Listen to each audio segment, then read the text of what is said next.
Today, when people hear the words fallen angels, whether it is Satan leading the rebellion in the Bible or the lust-driven watchers in the forbidden book of Enoch, what is the common reaction of the crowd?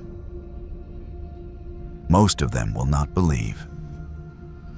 Modern people living in the 21st century love to label anything they have not seen with their own eyes as fiction. They regard Satan or the Watchers as nothing more than villains created in religious literature to frighten believers, or at most, ancient metaphors for evil. But historical truth has always proven the opposite. While the modern crowd is busy mocking the Bible as fiction thousands of kilometers away, the ancient Greeks recorded the exact file of the fallen angels. They simply changed the culprit's name to Prometheus. The one who stole the fire of technology and smuggled it to mankind then was chained tightly to a rock face. When placed beside the forbidden book of Enoch, this file matches down to every comma. Prometheus is Azazel, the fallen angel, who committed the sin of secretly teaching mankind the technology of weapon making. The same act of leaking forbidden technology. The same sentence of being chained in the depths. And the crime scene does not stop at the borders of Greece. Expand the map, and you will see this script repeated across the entire world. Mesopotamia had the Anunnaki. In India, there were the Asuras, supernatural powers that were cast down. And in the wild lands of the Americas, native tribes passed down oral traditions about those who came from the sky beings who brought the knowledge of civilization, but also brought bloody destruction in their wake. How could civilizations completely separated from one another, with no communication at all, give the same testimony about such a detailed criminal script? The truth is this: the fallen angels were never merely legend. They are a real historical file that has been covered up. Tonight,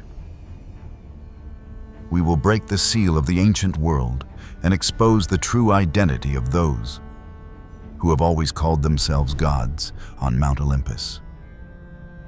Relax your mind, take a deep breath, and let us open these mysteries now. Who are the fallen angels in Greek mythology?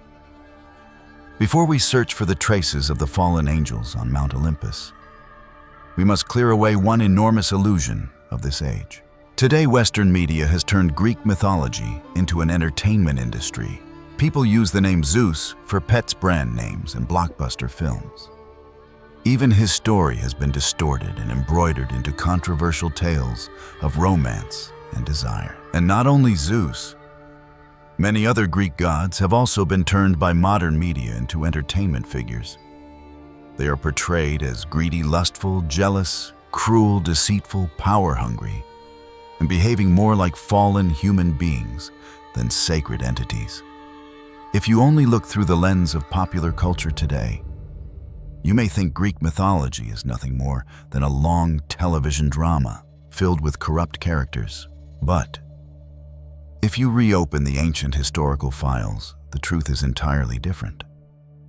In the 8th century before Christ, many centuries before Jesus Christ was born, the two greatest architects of Greek civilization, Homer and Hesiod, outlined a completely different order.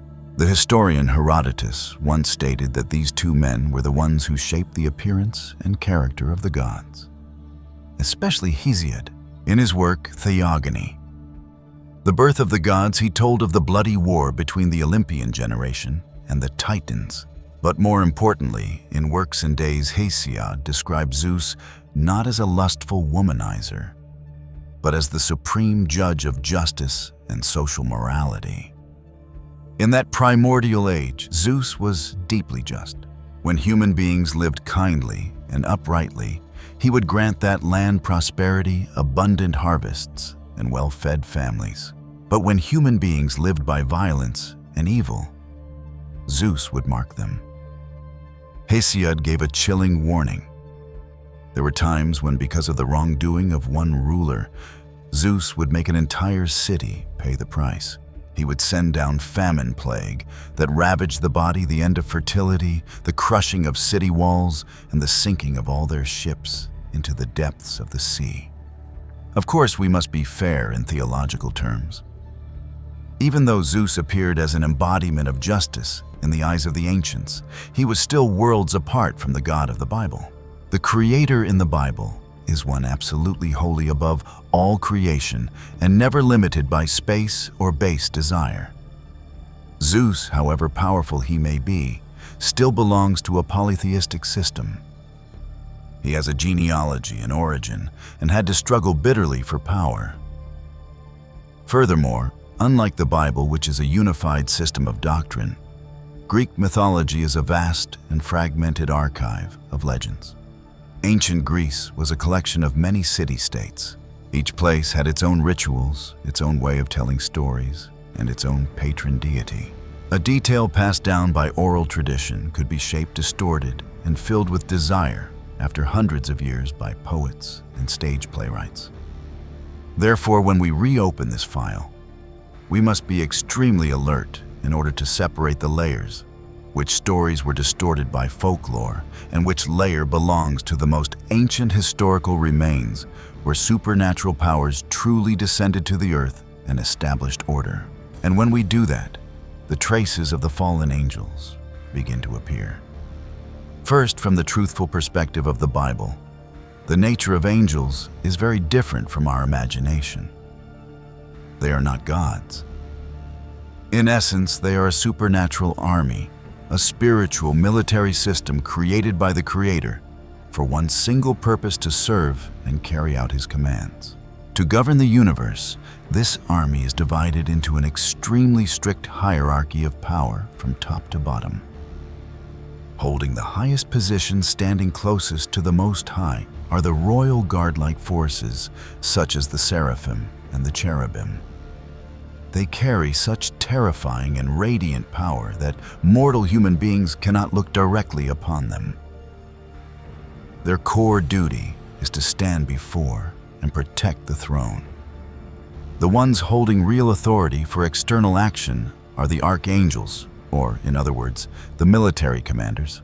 Great names such as Michael and Gabriel belong to this order. They are generals who lead armies to suppress rebellion or descend to the earth to deliver judgments that become turning points in history. And on a lower level of that system, there is a special branch of the army called the Watchers. They were given an extremely simple mission: to hover in the expanse above and serve as the eyes and ears observing the human world. This entire vast system of authority is maintained by one life and death principle, an absolute boundary that cannot be negotiated: obedience. For the Watchers in particular, that principle meant they were permitted only to watch and absolutely forbidden to interfere. As long as they remained in their proper place, they were warriors of divine radiance with unmatched power. But once they dared to tear apart that principle and step across the line to satisfy their own personal purposes, they would immediately be stripped of every privilege, erased from the heavens, and turned into fallen angels. And one of the greatest and most devastating desertions in the history of the universe came from the Watchers themselves. If you want to know exactly what a cosmic invasion looks like, open chapter 6 of the Forbidden Book of Enoch. It does not look like a science fiction film with flying saucers or laser guns. This invasion began with something far more brutal and primitive: lust. The file records that everything began when humanity multiplied upon the earth. From the boundary of the sky, 200 entities belonging to the monitoring order, the Watchers, looked down, and they saw that the daughters of men were beautiful. But the law of the Creator was absolute. The boundary between the spiritual world and the physical world must never be crossed. Any being who stepped over that line would have to pay with eternal torment. Their leader, an angel named Semyaza, knew this very clearly. He called the other one 199 and spoke a sentence that changed human history forever. I fear that you will not dare to carry out this agreement, and I alone will have to bear the punishment for a terrible sin. To reassure Semyaza, these 200 angels flew down together to the summit of Mount Hermon, a real mountain that still lies today near the border between Syria and Lebanon. There, in the silent night of the ancient world, they established a blood-soaked oath. They bound one another with the most vicious curses, swearing that no one would be allowed to turn back, and that all of them would carry this crime through to the end together. Immediately after that night, the forbidden boundary was torn apart. 200 supernatural entities descended to the earth. They did not come to give divine radiance or moral guidance. They came to take possession. The file records clearly. They chose wives for themselves, each one choosing one, and they began to go into them and lie with them. But their crime did not stop at moral corruption. This cross-species union created a horrifying side effect, a rupture in the original biological structure of the earth. Mortal women became pregnant, and they did not give birth to ordinary children. They gave birth to a generation of giant monsters, the ones later remembered in history as the Nephilim. They were gluttonous, and their destructive strength exceeded the limits of nature itself. The Nephilim consumed all the fruits of human labor. When resources ran out, when mankind could no longer feed them, these monsters began turning upon birds, wild beasts, reptiles, fish. And finally, they turned to slaughtering and eating human beings themselves, even drinking one another's blood. The earth sank into a sea of blood and absolute chaos. But that was still not the worst part. Alongside the creation of these biological killing machines, the fallen angels carried out a second intervention, one that reshaped all of human civilization. They realized that human beings were too weak. In order for this world to collapse quickly into depravity, lust, and violence, they decided to break the seal and bring down to the earth the forbidden knowledge of the heavens. And the one who played the central role in spreading this deadly knowledge, a notorious fallen angel, was named Azazel in the file of the Book of Enoch. Azazel was not merely a morally corrupted being. He was a weapons engineer. He was the one who sowed the technology of destruction. The ancient text records in a chilling manner. Azazel was the one who taught mankind how to forge swords, spears, shields, and breastplates. He unlocked the deep secrets of the earth, showing humanity how to mine metals and practice metallurgy. And he did not stop there. He also taught women how to use antimony to paint their eyelids, how to craft precious stones, and how to use cosmetics to manipulate the eyes and stir desire. To put it plainly, Azazel gave a still young humanity the sharpest tools for accelerating its own self-destruction, slaughter, and temptation. A massive part of the bloodshed that covered the earth came from the crash course taught by this dark evangelist. Now close the forbidden Jewish book and step into the marble temples of Greece. Do you see the outline of a familiar script repeating itself? A supernatural entity from above secretly brings down forbidden knowledge that changes all of civilization, helping mankind exceed the limits of mortals. Only the Greeks did not regard him as a criminal. They carved statues of him and honored him as a martyred god. His name was Prometheus. Greek legend says that Prometheus secretly stole fire from Mount Olympus and gave it to mankind. But look through the poetic veil of metaphor. The fire here was not merely a flame for cooking food or keeping warm. In the ancient world, fire was technology.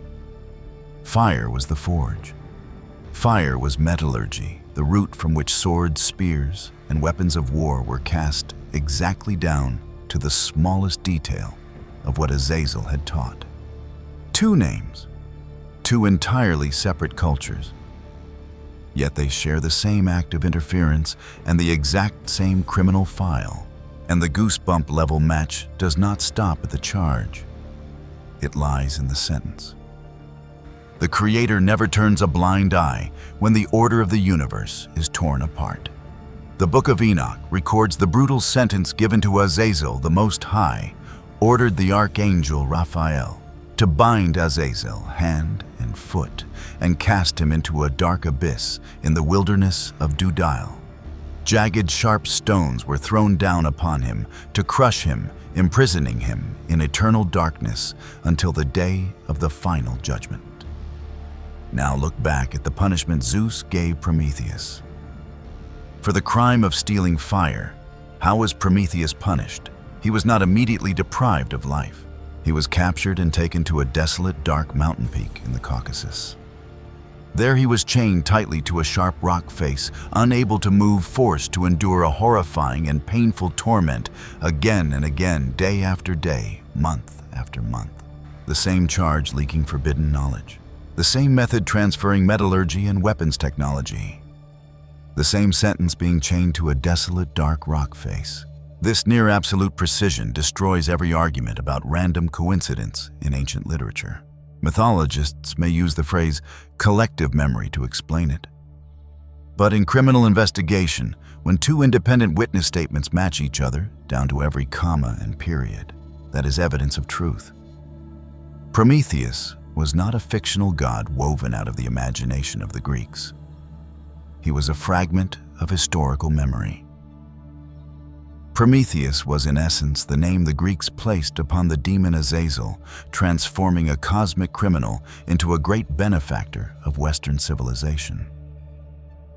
And the most terrifying thing is that the demigod heroes and the fire thief Prometheus were not the only entities whitewashed by Greece. The gods who ruled the throne of Olympus and even the underworld.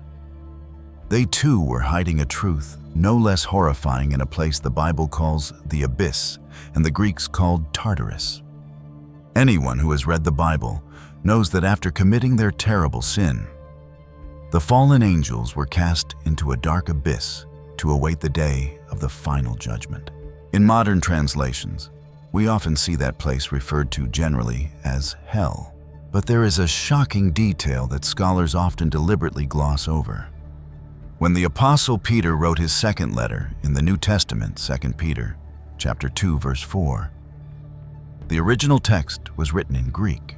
And when he described the deep pit that held these sinful angels, he absolutely did not use the word Hades, the underworld reserved for the souls of mortal dead. He used an extremely specific verb, a word that shook theological study, tartaro. Its literal meaning is to be cast directly into Tartarus. Yes, the most sacred book of mankind officially used the exact name of the prison from Greek mythology to identify the place where the fallen angels are held. So what is Tartarus in the Greek worldview? It is not an ordinary realm of the dead. It is a maximum security prison of the universe. According to the ancient poet Hesiod, Tartarus lies in a place so deep that if you dropped a bronze anvil from the surface of the earth, it would have to fall continuously for 9 days and 9 nights before reaching the bottom. It is an abyss where light never exists, enclosed by bronze walls and eternal darkness. And the most important point is this: the prisoners held there are not human beings at all. They are the Titans, a generation of giant, brutal entities possessing primordial power who once ruled the world before being defeated in a bloody cosmic war. Now place these two files side by side, and you will see a severe truth exposed. In the Bible, there is a record of a rebellion by giant supernatural entities, the Watchers. They were defeated by the Most High and bound with chains of darkness at the bottom of Tartarus. In Greek mythology, there is a record of a war against the giant Titans. They were defeated and imprisoned with unbreakable chains at the bottom of Tartarus. This is not literary borrowing. This is not a psychological archetype. This is a real historical event recorded by two independent civilizations. The Titans roaring in chains at the bottom of the Greek Tartarus, are in essence the fallen angels who were defeated by the archangels Michael and Raphael. But wait, at this point, those who understand history will notice something uneven, a gap in the timeline. If the Titans were actually the fallen angels locked away at the bottom of Tartarus before the time of the Great Flood, then who were the beings sitting proudly on the radiant throne of post-flood Olympus? The ones calling themselves Zeus, Poseidon, or Apollo. This is where we touch the greatest theft of identity in the history of the universe. The timeline of the Bible and Greek mythology do not contradict each other. They fit together perfectly.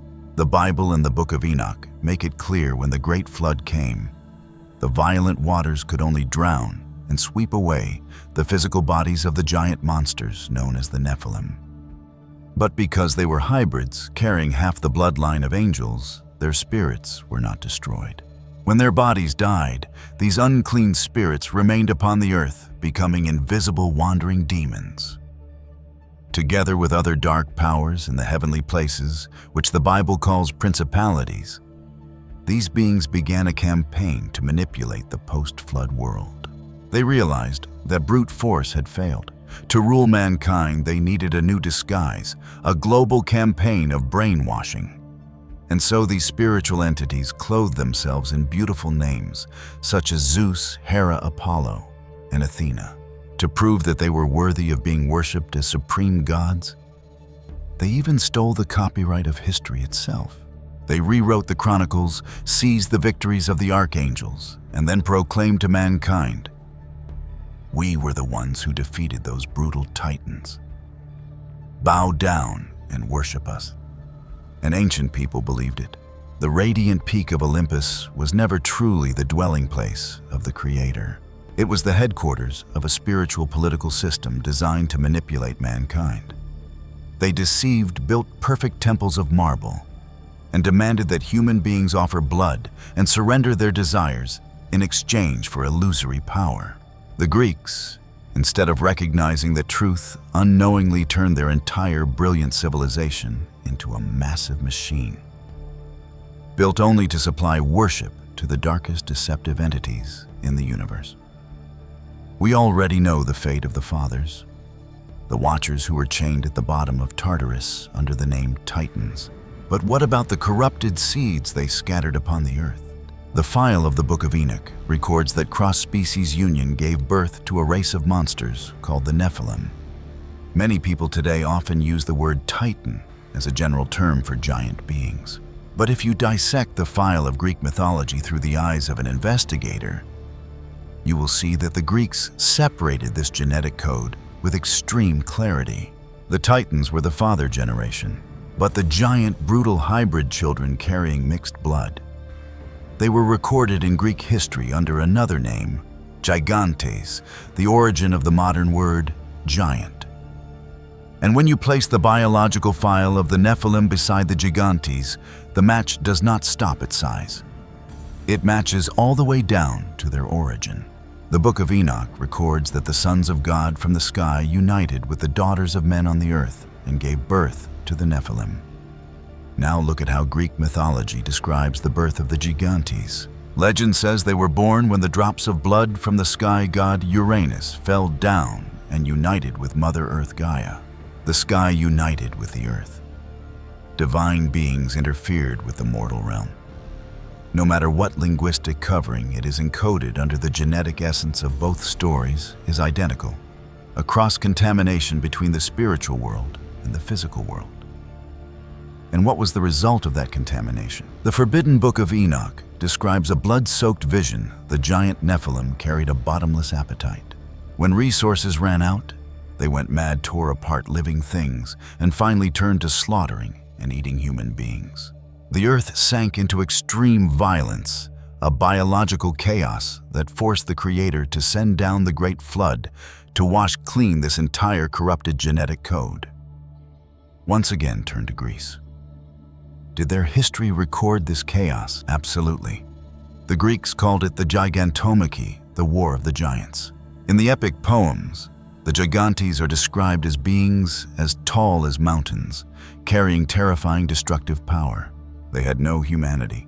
They uprooted mountains, hurled massive stones that shook the world, and caused a great war that devastated the earth so severely that the gods on Mount Olympus had to join all their forces together in order to destroy them. Do you recognize the operation of the ancient media machine here? The Greeks had confronted the same historical truth about the Nephilim, but instead of recording it as a crime of lustful corruption as the Bible did, they split this monstrous race into two versions to make manipulation easier.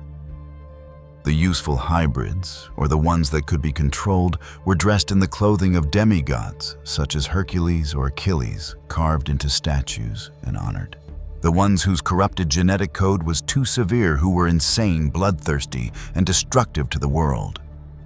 They called gigantes giants and turned the bloody war for survival against them into heroic epics that praised the victories of the Olympian gods. But whether they were demigods or gigantes, whether heroes or monsters, their origin was only one. They were the Nephilim, beings that were never permitted to exist, the ones who devoured the ancient world and left behind giant bones buried deep within geological layers, fossilized by time and deliberately forgotten by history. But do not mistakenly think these hybrid beings only lingered around the Middle East or the Mediterranean. If the descent of the Watchers had been only a small legend of the Jews or the Greeks, it would have remained within their borders. The terrifying truth is far greater than that. The appearance of the Nephilim was not a local phenomenon. It was not one individual or a small group. It was a genetic mutation pandemic that spread across the entire world. When the corrupted seeds from the sky were planted, they multiplied and flooded every corner of the ancient world, and on every continent where they set foot. They left behind the same crime scenes, forcing civilizations completely unknown to one another to record them in terror.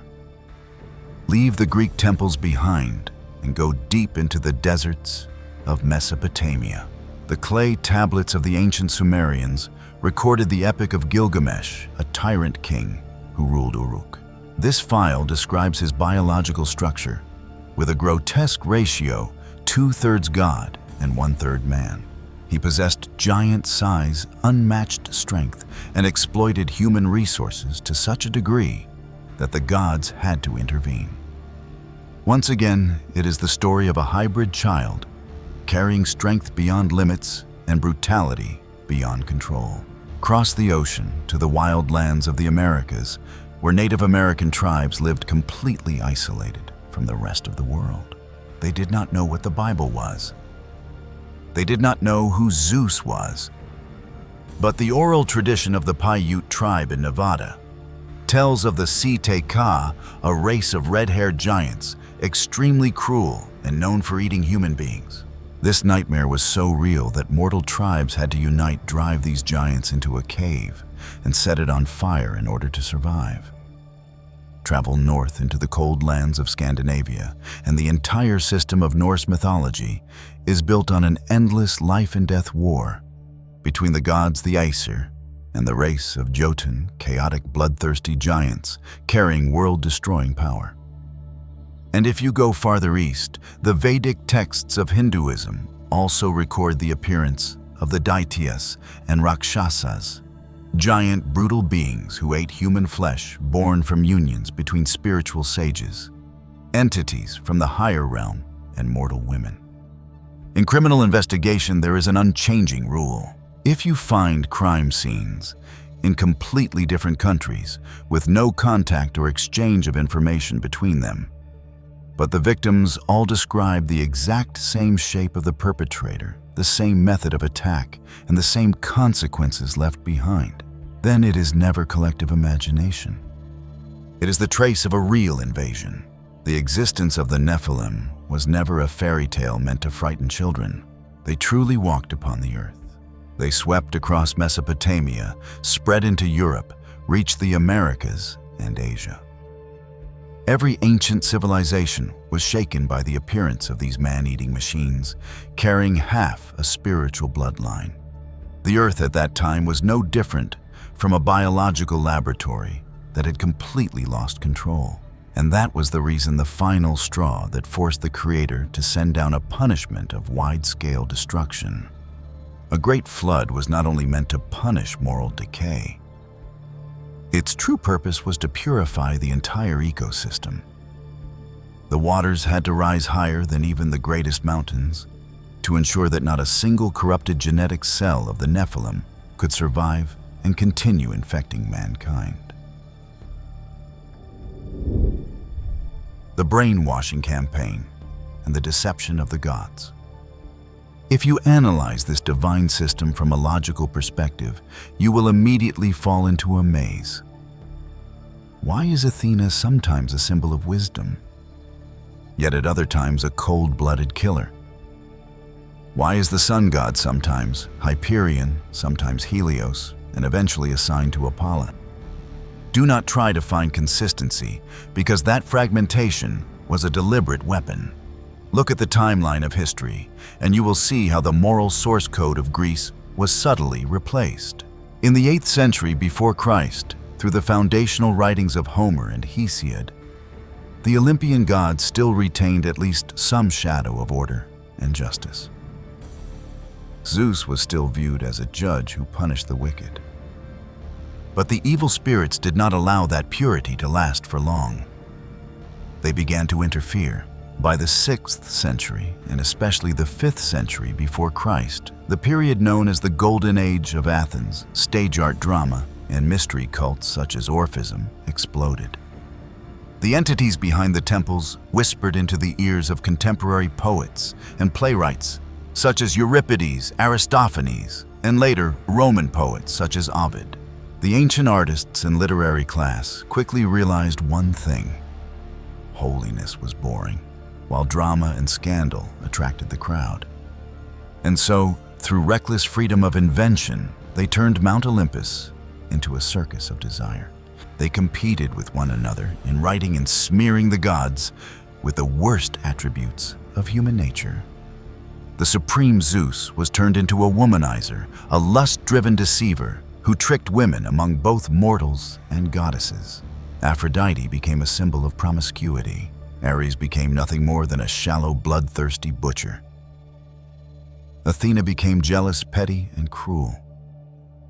The manipulating spiritual entities behind the scenes smiled and allowed mankind to do this, because their ultimate goal had been achieved: to completely blur the boundary between good and evil. When the elite class of Greece wanted to justify bloodlust, betrayal, or the darkest incestuous desires, they only had to look up to Mount Olympus.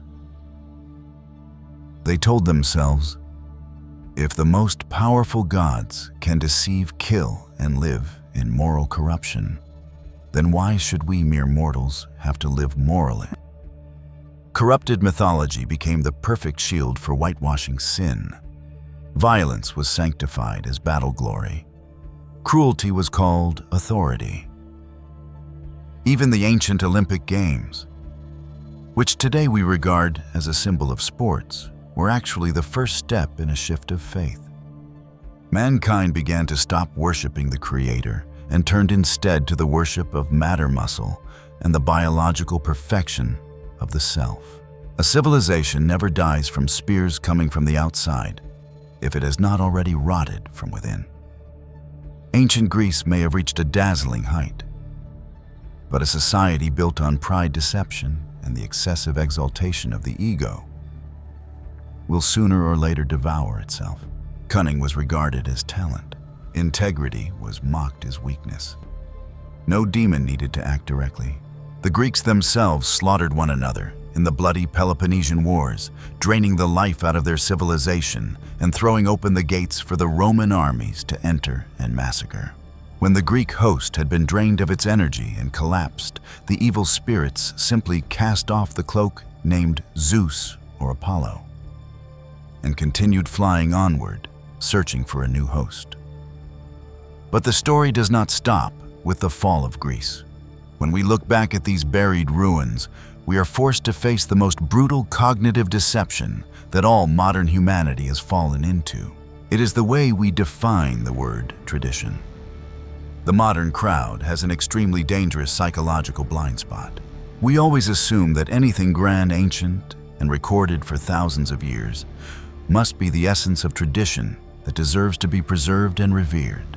But in the eyes of historical investigation, that is a deadly mistake.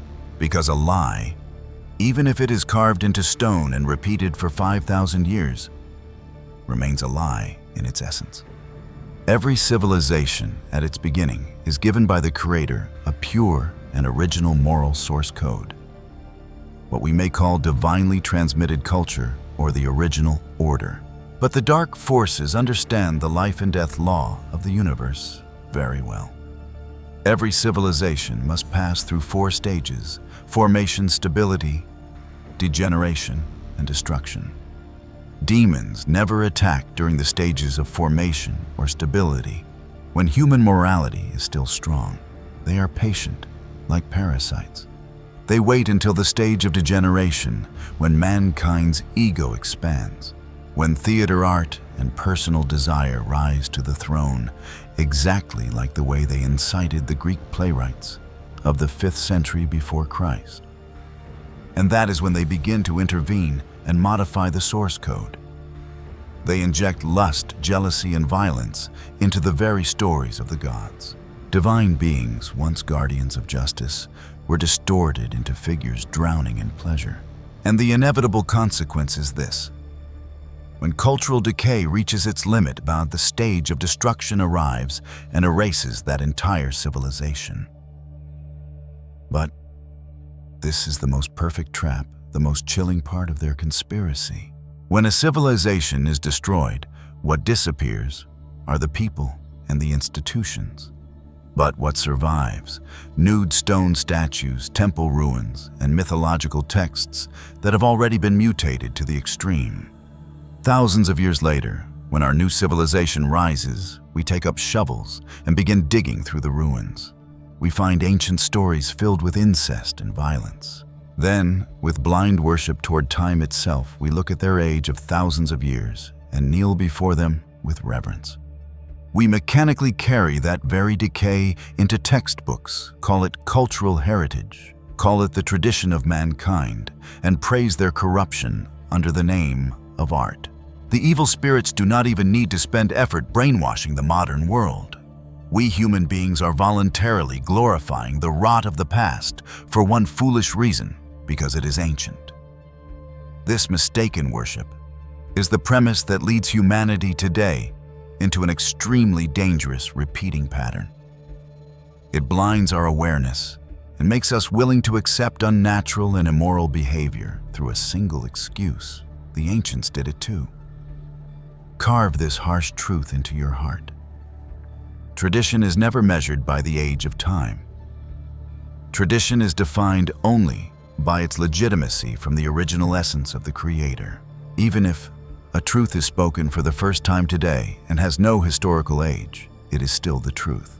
Conversely, a corrupted genetic code, a degenerate culture, even if it has been buried beneath the dust of time for 10,000 years, remains a toxic virus when it is dug up again. And if you think this campaign of concept replacement was only a tactic of the ancient world thousands of years ago, you are gravely mistaken. The war to distort spiritual history has never stopped. Their target is not only the ruins on Mount Olympus. Even the most sacred and strictly protected book in human history, the Bible itself, has not escaped the claws of brainwashing. Look at a shocking event that happened right here in the 21st century.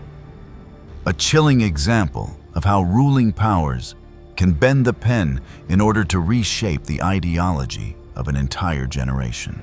In 2018, in the officially published textbook, Professional Ethics and Law, introduced for teaching in a nation of more than 1 billion people in Asia, a passage from chapter 8 of the Gospel of John 8, was included.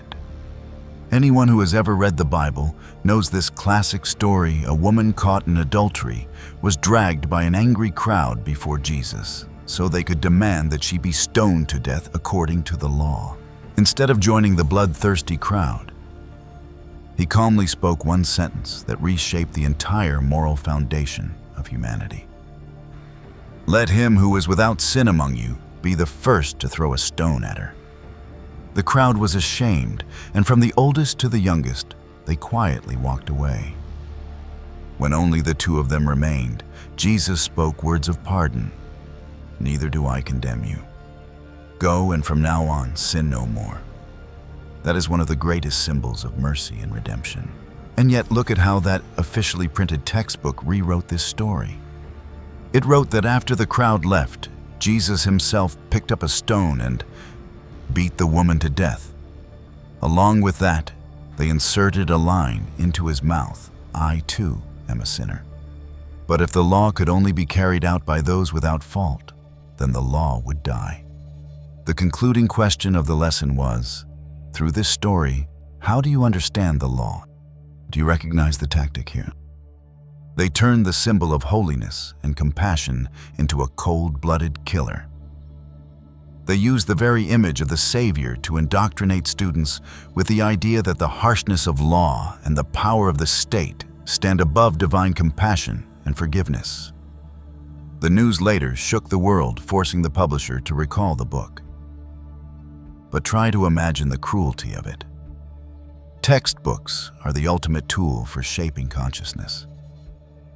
If millions of children had grown up with that edition without ever knowing the original, then in their minds the enlightened one would forever be nailed to the image of a murderer. This event was a slap meant to awaken humanity. If even in the age of open information, in the 21st century with a global internet network, a sacred text could still be distorted so openly and grotesquely, then just imagine throughout thousands of years buried in the darkness of the ancient world. How much could cultures have been reshaped? If a story of Jesus could be reversed 180 degrees in a single printing, then would it not be an easy script for dark powers to manipulate? The Greek ruling class incite them to turn brutal. Fallen angels into great demigods and transform demons into gods. Everything you are reading in history books, the myths you admire, the traditions you worship, may very well have been spread in a distorted form to serve some dark purpose. And of course, the textbook incident of 2018 was not the only time the Bible was distorted. In the historical file, there is a case of biblical distortion, far larger, more cruel, and more systematic. It was not a typographical error, nor was it poor translation. It was a psychological surgery performed with the scalpel of ruling powers in order to imprison the minds of millions of human beings. That was the birth of the Slave Bible, published in 1807 in London and used throughout the colonies of the British Empire in the Caribbean. Put yourself in the position of slave owners in the 19th century. They faced a horrifying paradox. They wanted to use religion to tame black slaves. But the original Bible contained a terrifyingly powerful force of liberation. What were they supposed to do when the Old Testament contained the entire book of Exodus? The story of the Creator sending Moses to rescue the enslaved Hebrews, crush the yoke of the Egyptian Pharaoh, and lead them to freedom. What were they supposed to do when the New Testament contained Galatians chapter 3 verse 28, which clearly states, "There is neither Jew nor Greek, there is neither slave nor free, for you are all one in Christ Jesus." To the exploiters, those words were the seeds of rebellion. And so they decided to carry out one of the most brutal acts of brainwashing in the history of publishing. They took the original Bible and cut it apart without mercy. The degree of distortion will make you shudder. They erased 90% of the Old Testament and 50% of the New Testament. The entire story of Moses liberating slaves erased. All the prophecies about equality and freedom cut out. The book of Revelation, with its promise of judgment against oppressors, completely vanished. In its place, this slave Bible left only passages that emphasized obedience, submission, and loyalty. The passage they repeated again and again was Ephesians chapter 6, verse 5. "Servants, obey your masters according to the flesh, with fear and trembling." Do you see how terrifying this campaign was? They did not forbid slaves from reading the Bible. because prohibition would create curiosity and resistance. Instead, they created a counterfeit Bible, a castrated truth, wrapped it in sacred packaging, and used it to indoctrinate slaves with the idea that the oppression they were enduring was the will of the Creator. They weaponized the very Word of God against human beings. Another example, gentler in appearance, but revealing the subtle manipulation of language in translations, is the transformation of Moses into a man with horns. In the 4th century, when St. Jerome translated the Bible from Hebrew into Latin in the Vulgate, he encountered a word describing the face of Moses after he came down from Mount Sinai after meeting God. The original Hebrew used the word karan, meaning to shine or to emit radiant rays. But this word is written very similarly to karen, meaning horn. Instead of translating it as the face of Moses was shining, the Latin version rendered it as the face of Moses had horns. And what was the result? For hundreds of years during the Middle Ages and the Renaissance, millions of European believers thought Moses truly had horns on his head. Even the great artist Michelangelo, when sculpting his famous statue of Moses, had to add 2 horns on his head. That statue still stands today in the Church of San Pietro in Vincoli in Rome. But connect the confusion over the word ornahon with the cruelty of the slave Bible, and then return to the story of Greek mythology we have just analyzed, and you will see a chilling panoramic picture. If mortal human being is because of greed and political power, could ruthlessly castrate 90% of the Old Testament, then what do you think dark supernatural powers, the principalities, beings who possess intelligence far beyond mankind and have existed for thousands of years, could do to distort spiritual history? Mutated legends, heroes who were actually demons, ruling gods who were actually fallen angels that had whitewashed themselves. All of it is only part of a massive script of manipulation that we, the audience of the 21st century, are still unknowingly paying to watch and applauding every single day. But there is a truth far more painful and terrifying that we must face. Within this matrix of deception, the fallen angels carried out the greatest identity swap in history. We usually look at Zeus, Apollo, or Athena through Hollywood films and see them appear as beings filled with desire, selfishness, and cruelty. But pause for a moment. Is that truly the nature of righteous divine beings? Or is that exactly how the fallen demons defamed their image? The truth is that from ancient times, true divine beings were righteous entities, representatives of justice, order, and morality, appointed by the Creator to protect humanity. In the oldest texts, such as those of Hestia, Zeus was originally a strict judge, one who punished evil and protected the good-hearted. And yet, the fallen angels, the ones who truly carried envy and desire within themselves, descended to the earth and impersonated the gods.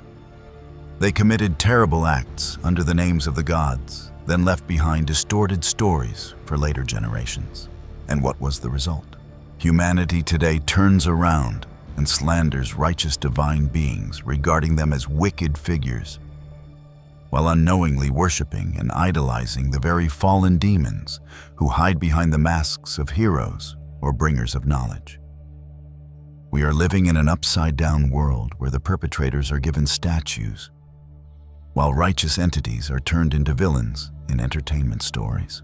So what was the true portrait of the righteous divine beings before the fallen ones stole their identities?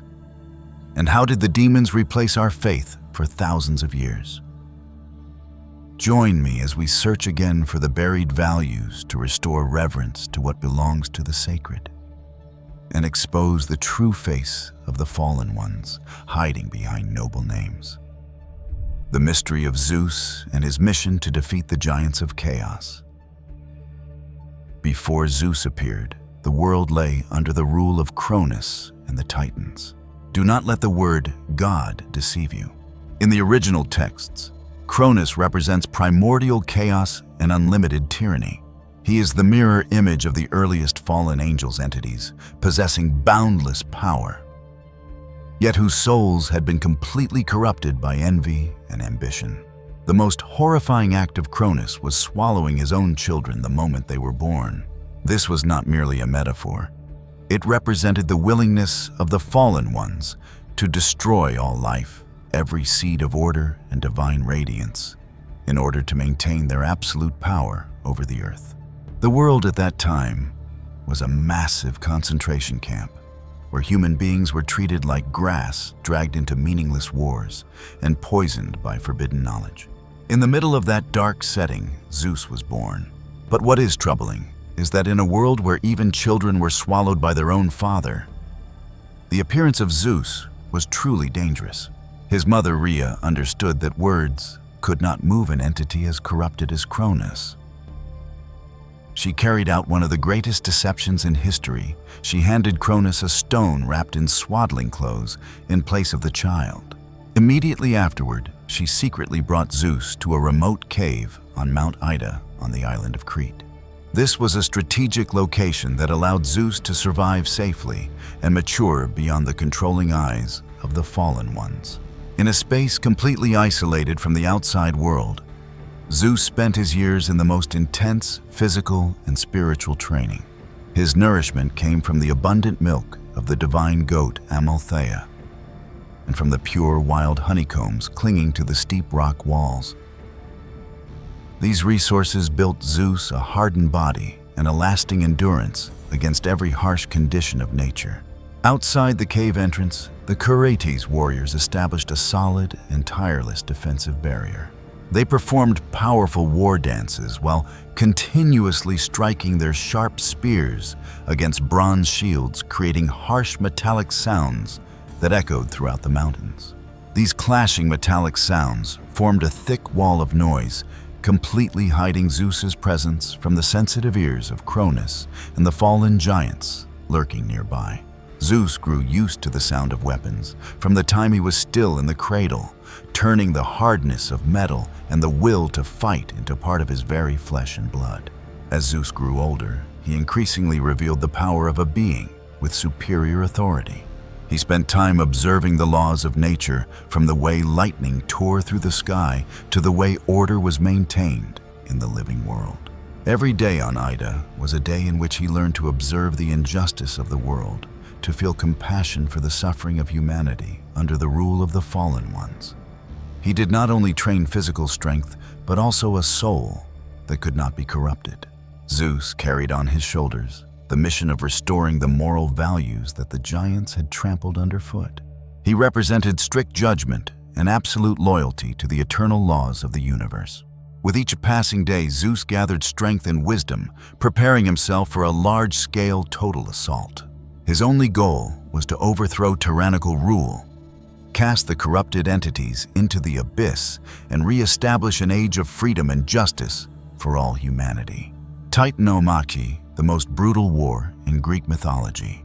At this time, the rule of the Titan generation had driven all things into extreme destruction. These fallen entities drained natural resources and forced mankind to provide food and slave labor. The Earth endured constant territorial wars between the Titans. The ecosystem of the Earth was severely exhausted under the physical power of the giant race. Cronus seized absolute authority, swallowing his own children in order to eliminate every seed of rebellion against his throne. Unable to stand by and watch righteous gods and innocent human beings suffer in this way, Zeus decided to intervene directly in order to restore order. He used a special herb supplied by the goddess Metis, forcing Cronus to vomit up all the children he had swallowed before.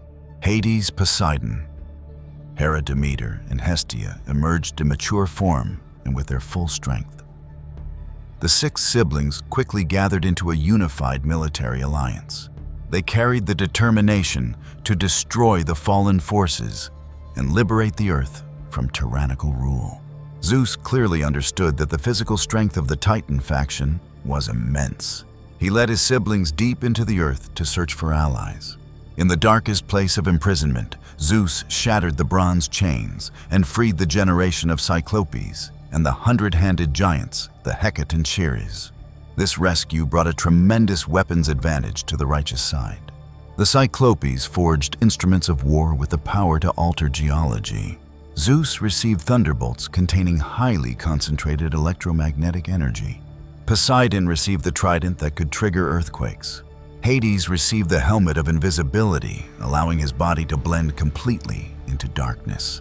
Both sides possessed immortal bodies and immense physical power, creating a deadlocked battlefield that lasted a full decade. The Titan faction stood upon Mount Othrys, continuously using their giant strength to hurl massive stones toward Mount Olympus. Zeus's righteous alliance was stationed on Mount Olympus, constantly defending and launching fierce counterattacks. And so, the battle between the two sides erupted and dragged on for 10 long years. The sky turned dark from the amount of dust rising into the air. The surface of the planet cracked open, and lava poured out from geological fractures. The Titans broke entire mountains of solid stone and hurled them directly at the defensive lines of Olympus. The seas boiled under the heat of colliding weapons. Facing a stalemate that had lasted 10 years, Zeus decided to change strategy by descending deep into the region of Tartarus at the very bottom of the earth. There he shattered the bronze chains to free the Cyclopes and the hundred-handed giants, the Hecatontires. To repay this favor, the Cyclops smiths forged instruments of war with the power to alter geology. Zeus received thunderbolts filled with extremely powerful electrical energy. Poseidon received the trident. Hades received the helmet of invisibility. The arrival of this new force immediately changed the entire course of the war. The ranks of the Titans were struck by the most brutal full-scale assault. Poseidon drove his trident into the ground, creating tsunamis and earthquakes that threw the Titan ranks into chaos. Hades used his power of invisibility to infiltrate the enemy camp and sabotage their defensive system. High above Zeus, continuously hurled blazing thunderbolts burning through the giant flesh of his enemies. At the same time, the 300-handed giants used 300 arms at once to hurl countless solid boulders, crushing the enemy's defensive lines. In the end, the Titan forces could no longer hold out. They were completely exhausted and suffered a devastating defeat. Zeus then escorted all the defeated Titans down to the deepest region beneath the earth called Tartarus. He imprisoned them behind solid bronze gates and assigned the hundred-handed giants to stand guard over this place for all eternity. The Titanomachy ended, marking the moment when the righteous side regained control of the universe and established a new system of law to protect mankind. However, it should be noted that not all of the Titans shared the same fate. Some Titans, including Oceanus Themis and Mnemosyne, who either helped Zeus or remained neutral and did not take part in the war, were allowed to keep their positions and were not imprisoned in Tartarus. Although their influence and power were diminished, they continued to exist within the cosmos. A few Titan deities were given unique roles in the new cosmic order established by the Olympian gods. Prometheus, famous for his intelligence and cunning, played an important role in the creation of mankind and was spared the severe punishment given to the other Titans. Atlas, on the other hand, was given the eternal task of bearing the weight of the heavens upon his shoulders. This punishment, often called the punishment of Atlas or the curse of Atlas, has been depicted in many forms of art and literature, portraying Atlas as an enduring figure carrying the celestial spheres. The Titanomachy ended with victory belonging to the Olympian alliance. Zeus, Poseidon, and Hades began rebuilding cosmic order through a drawing of lots to divide the realms. Zeus drew the lot to rule the sky, holding supreme authority of judgment and watching over all things from above. Hades received the Underworld, maintaining the cycle of life and death and governing the souls of the departed. The vast sea realm, the deep waters covering most of the Earth's surface, officially came under the control of Poseidon. Together, the three gods established a strict system of law to protect humanity from uprisings by fallen entities. In ancient records, the ocean is always connected with extreme chaos. The depths of the sea contain mutated creatures and dark entities born from the unlawful hybridization of the Nephilim bloodline. This abyssal region of the ocean bears a complete similarity to the abyss in spiritual texts, the place that imprisons the brutal sea monster, Leviathan. Poseidon received the mission of sealing off and controlling this entire dangerous water realm. He always held tightly to the powerful trident forged by the generation of Cyclopes. This weapon possessed the ability to control geological faults beneath the seabed and create powerful ocean currents. Poseidon used the power of the trident to subdue giant sea monsters and imprison them beneath the extreme pressure of the deep waters. The tsunamis and sea storms created by Poseidon were meant to destroy the fallen seeds, attempting to rise to the surface and reach dry land. Later media deliberately distorted the image of Poseidon in order to serve the entertainment demands of the crowd. Playwrights of the declining age competed with one another in weaving distorted stories, turning him into a hot-tempered ruler full of desire and immersed in struggles for personal power. This move was meant to defame the reputation of a righteous god. The dark forces manipulating events behind the scenes aimed to distract humanity from the great ecological protective role of the sea god. In truth, Poseidon established clear boundaries between the shore and the ocean, forbidding dark entities from invading dry land.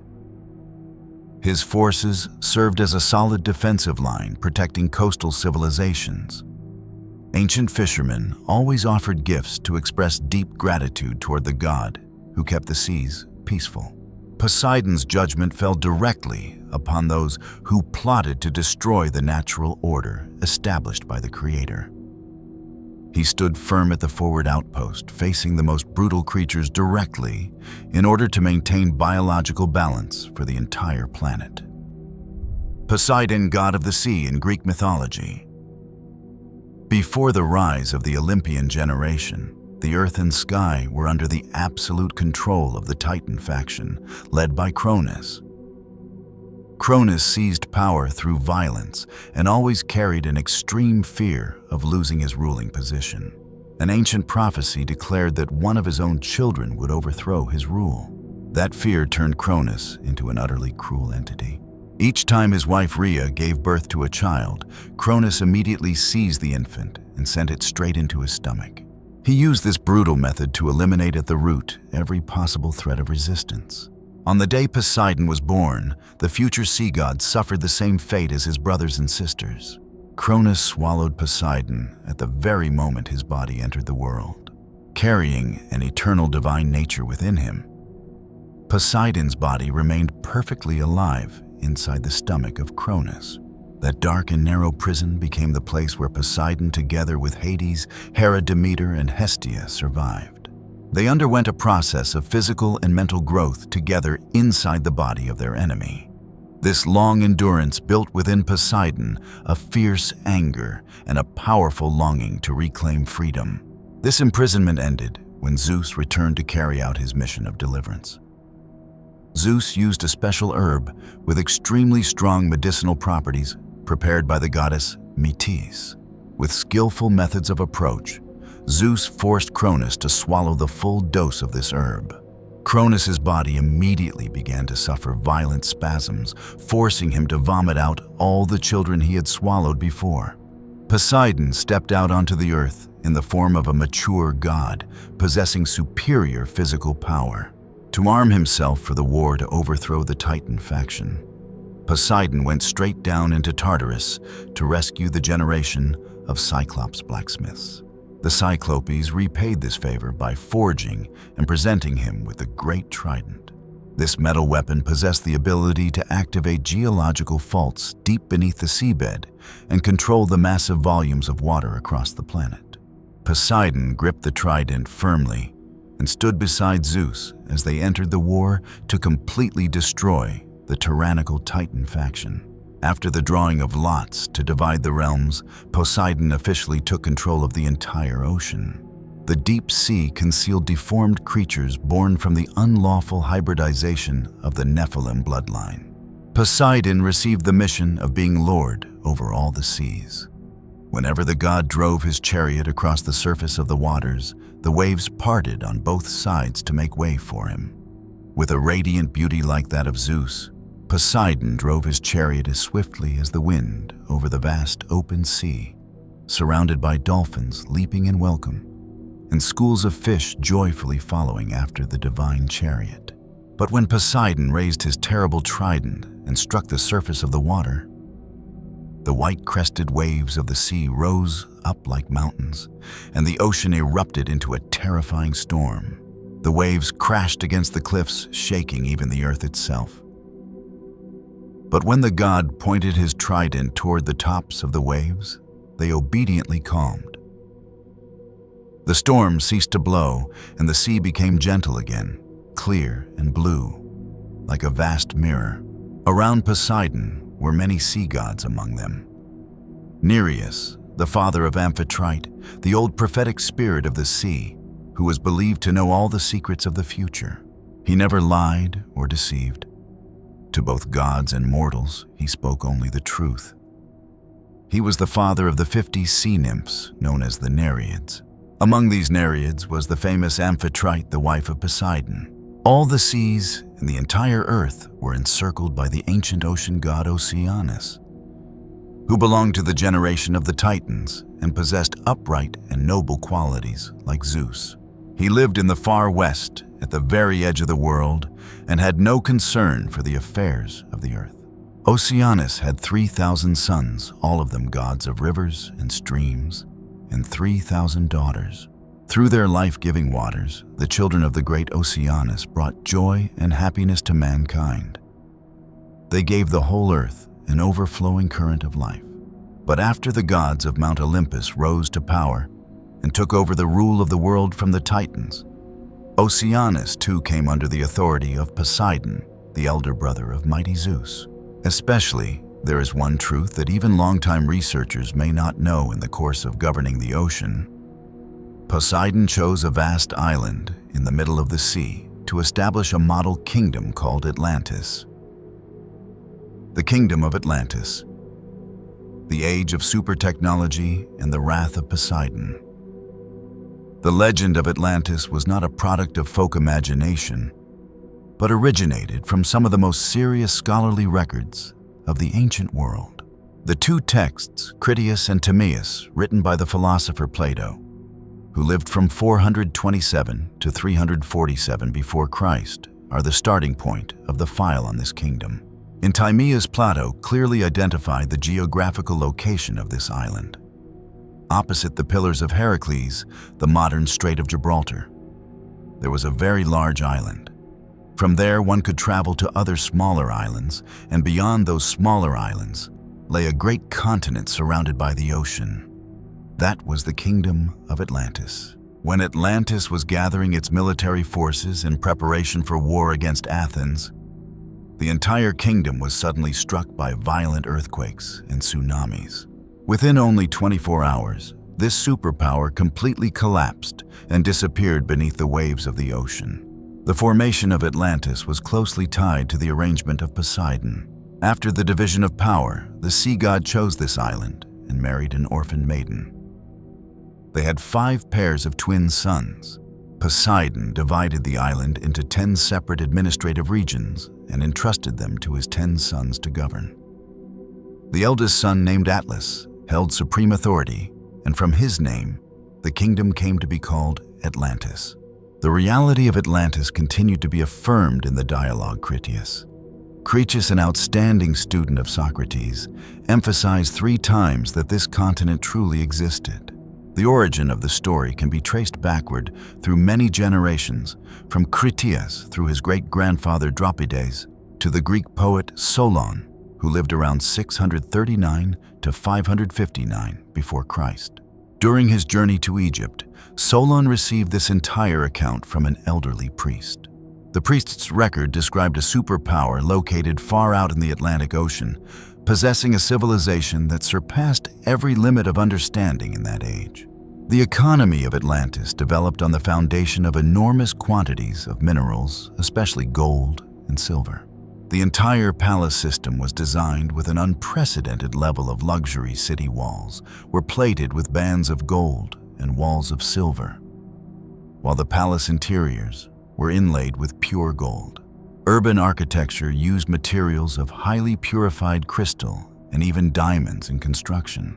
The inhabitants of Atlantis did not wear clothing made from ordinary woven fabric, but used materials designed from inspiration drawn from sea creatures and land animals.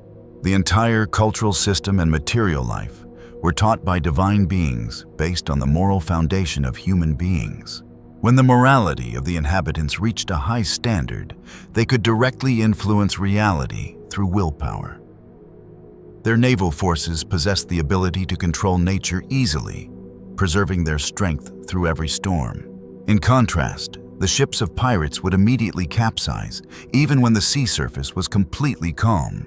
This was an original divinely transmitted civilization, where technological development rose in direct proportion to the elevation of morality. If human beings handled social conflicts well, they would be granted greater wisdom and privileges by the divine beings. Atlantis's technological capacity extended beyond the boundaries of the planet. They manufactured and controlled spacecraft, using special fuel, carried out journeys to other celestial bodies, and left carved traces on stone to confirm their presence. After the primordial age of Poseidon, Atlantis passed through many periods ruled by different gods.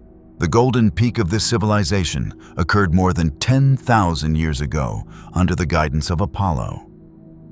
This was a theocratic system, closely combining religion and politics.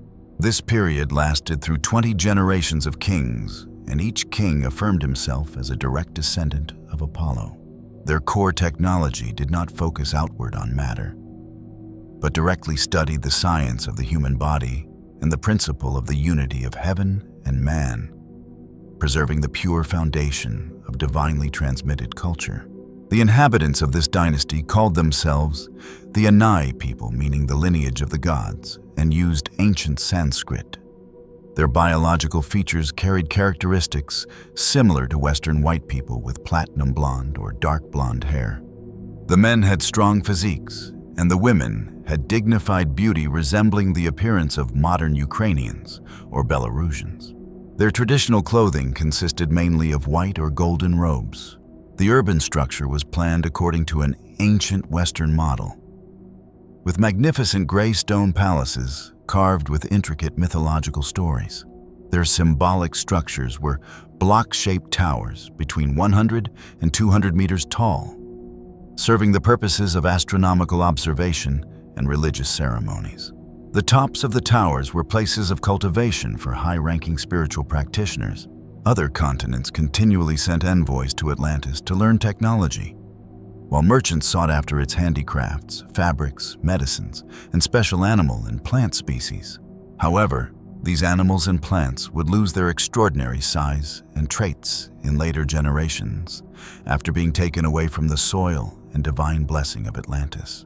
The military of Atlantis during the Apollo era possessed unmatched strength through the integration of spiritual power into military strategy. Before each battle, a religious elder would use his ability to destroy the evil spirits controlling the enemy in other dimensions, causing the enemy army to lose its will to fight. Next, they would summon divine beasts, including fire-breathing dragons, to launch direct attacks against the enemy's corresponding bodies in other dimensions. When the opponent's body in another dimension was injured, they immediately lost the ability to fight in the physical dimension. The cavalry and navy of Atlantis were completely undefeated, continually carrying out campaigns of conquest and forcing other lands into submission. The economic power of the Apollo dynasty dominated the world through the blessing of divine force. Agricultural output reached unimaginable levels. A single potato weighed more than 2 kilograms, and livestock were enormous, with horses twice the normal size and cattle weighing 900 kilograms. Their silk products were extraordinary in softness and beauty. Every handmade product was a work of art, marked deeply by divinely transmitted culture. In medicine, elixirs prepared by spiritual practitioners were distributed throughout the world and had the ability to treat many incurable diseases. The moral standards of society were extremely high. People always strove to create the most perfect products for the community, voluntarily keeping flawed products for their own use. All national wealth was used to provide social welfare for the people. The marriage system of Atlantis strictly followed the rule of protecting pure bloodlines, absolutely forbidding marriage with outsiders. Atlantean women possessed outstanding wisdom, beauty, and morality, becoming the ideal desired by royal families around the world. The cultivation of future generations was planned from infancy through divinations performed by high-ranking spiritual practitioners. Children were educated according to their natural abilities, ensuring that each person became a talent who served the nation. The religious education system covered the entire country, requiring all citizens to complete 12 years of basic schooling, 7 years of elementary education, and 5 years of secondary education.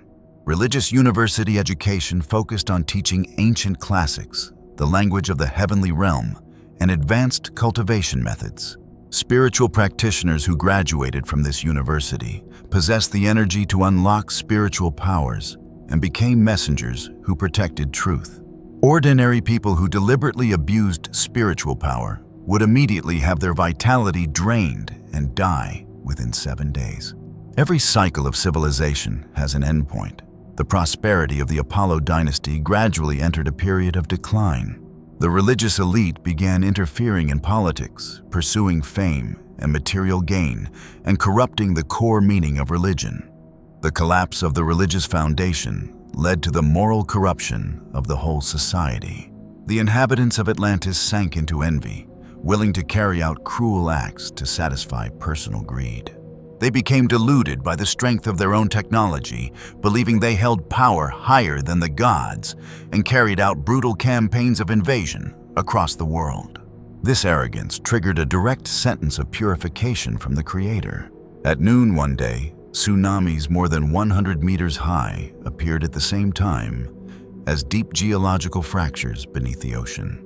The entire continent of Atlantis, together with its crystal architectural structures, collapsed and sank straight to the bottom of the Atlantic Ocean before the inhabitants had time to react. The file on the collapse of Atlantis becomes even clearer through the studies of the American prophet Edgar Cayce. According to Cayce, the inhabitants of Atlantis possessed the ability to move their bodies and consciousness through different dimensions. They abused crystal technology, turning it into a weapon of destruction. The loss of control over crystal energy shook the entire crust of the Earth and altered the polar axis. The first destructive disaster occurred around 50,000 before Christ, causing a large part of Atlantis' territory to sink into the sea and dividing the continent into 5 islands.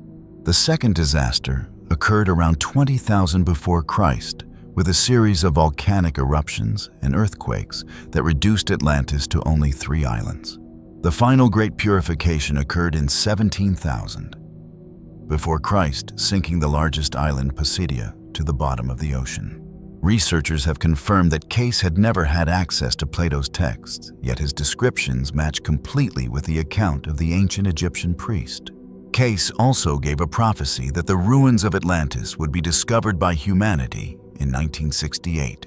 As predicted in 1967, a pilot discovered geometric structures under the water in the Bahamas region. In September of 1968, archaeologist J. Manson Valentine discovered a system of square stone blocks at a depth of 5.5 meters off the coast of Bimini. These became the famous archaeological discoveries known as the Bimini Wall and the Bimini Road. The megalithic blocks, weighing at least 25 tons each, were connected together with a material similar to cement. Subsequent expeditions discovered a series of massive urban structures, including streets, harbors, and city gates, with an architectural style similar to Stonehenge or the megaliths of Tilinte in Peru. Analysis of fossilized tree roots in this area determined that the structures are at least 12,000 years old. These monolithic stone structures have remained solid against the destructive force of the Atlantic currents for thousands of years, strengthening the hypothesis that they are the physical ruins of a superpower civilization erased by the wrath of the divine. After all of this, the file on the collapse of Atlantis is an extremely important historical lesson for humanity today. This event clearly proves that morality and absolute faith in the divine are the living foundation needed to maintain every civilization. A kingdom possessing superior technology and enormous wealth will certainly move toward destruction when its inhabitants begin to look lightly upon core moral principles. Sustainable prosperity always requires human wisdom to remain connected to reverence for the Creator and obedience to the laws of nature. Arrogance, the hunger for power, and material greed always lead human beings straight toward the most severe sentences of purification. The megalithic blocks lying deep beneath the Atlantic Ocean today are the most direct physical evidence of the strict law of cause and effect in the universe. But it did not stop there. Because the sentence that sank Atlantis to the bottom of the ocean around 17,000 years before Christ was in reality only the first local punishment, a blood-soaked warning that humanity quickly forgot. Throughout the following millennia, instead of awakening from the ruins of that super-technological kingdom, human beings allowed the seeds of corruption and arrogance to spread like a pandemic across the rest of the earth. The hybrid giant bloodline continued to multiply, using extreme violence to enslave humanity and break the entire original structure of the ecosystem. The whole planet was submerged in brutality, and the level of moral decay reached its maximum threshold. From the heights of Olympus, Zeus observed this extreme chaos and issued a judgment that determined the survival of all life. He clearly recognized that erasing a single nation or a single continent would have too small an effect against the speed at which this genetic pollution was spreading. The Earth needed a total purification, a process of resetting the structure of the living world on a global scale. This judgment required mobilizing the power of the entire sky and ocean, creating a volume of water great enough to cover even the highest mountain peaks. Human history was officially pushed to the edge of extinction and prepared to enter the harshest moment of all time, the terrifying global Great Flood sent down personally by Zeus to restore order to the entire planet. The legend of the most terrifying Great Flood in ancient Greek mythology. The file on this great catastrophe begins in a distant age when humanity entered a stage of extreme corruption. Human beings developed selves that were cruel, greedy, vulgar, and unbearably arrogant. The crowd trampled on justice and law while completely casting aside the traditional custom of hospitality. Zeus continually received horrifying reports about the cruel acts of mankind. The supreme god decided to take the form of a mortal, descend directly to the earth, and conduct an investigation with his own eyes. The condition on the earth appeared more catastrophic than every rumor. On a pitch-black night, Zeus stepped into the splendid hall of the palace belonging to Lycaon the king who ruled Arcadia. This tyrant showed an extremely contemptuous attitude of hospitality and displayed his notorious cruelty. Zeus immediately released a stream of miraculous power to confirm his supernatural identity. The surrounding crowd instantly fell prostrate, bowing their heads in overwhelming fear. By contrast, King Lycaon maintained his arrogant attitude, laughing in mockery at the crowd's reverent prayers. He loudly demanded a cruel test to verify the true identity of the guest. This king secretly planned to assassinate the guest in his sleep at midnight. In preparation for the test, Lycaon ordered the slaughter of an innocent citizen. He commanded his henchmen to cut off the victim's limbs and throw them into a boiling cauldron while roasting the remaining body parts over a blazing fire. Lycaon placed human flesh on the banquet table and served it to Zeus as a lavish dinner. The keen eyes of Zeus saw through the entire disgusting crime. The greatest wrath of the supreme god erupted violently. He sprang up from the banquet table, summoned a fierce force of vengeance, and struck a destructive blow directly into the magnificent palace of the wicked king. King Lycaon fell into a state of extreme terror and fled headlong from his shelter. At that very moment, the scream rising from his throat instantly transformed into a tragic and piercing howl. His human skin peeled away, replaced by a rough surface covered in wild hair. His two arms bent downward, pressed hard against the ground, and completely transformed into forelegs. The divine sentence turned King Lycaon into a brutal wolf, forever carrying his wicked and bloodthirsty nature. After witnessing the ultimate crimes of mankind with his own eyes, Zeus returned to the sacred peak of Olympus. He summoned the council of the gods and passed a life-or-death judgment to annihilate all of humanity that had sunk into corruption. The supreme god chose the method of purification by sending down storms and rains of the highest intensity, creating a massive great flood to sweep away every living being on the face of the earth. Immediately, Notus, the south wind, received the order to move out, carrying an enormous quantity of water from the sky.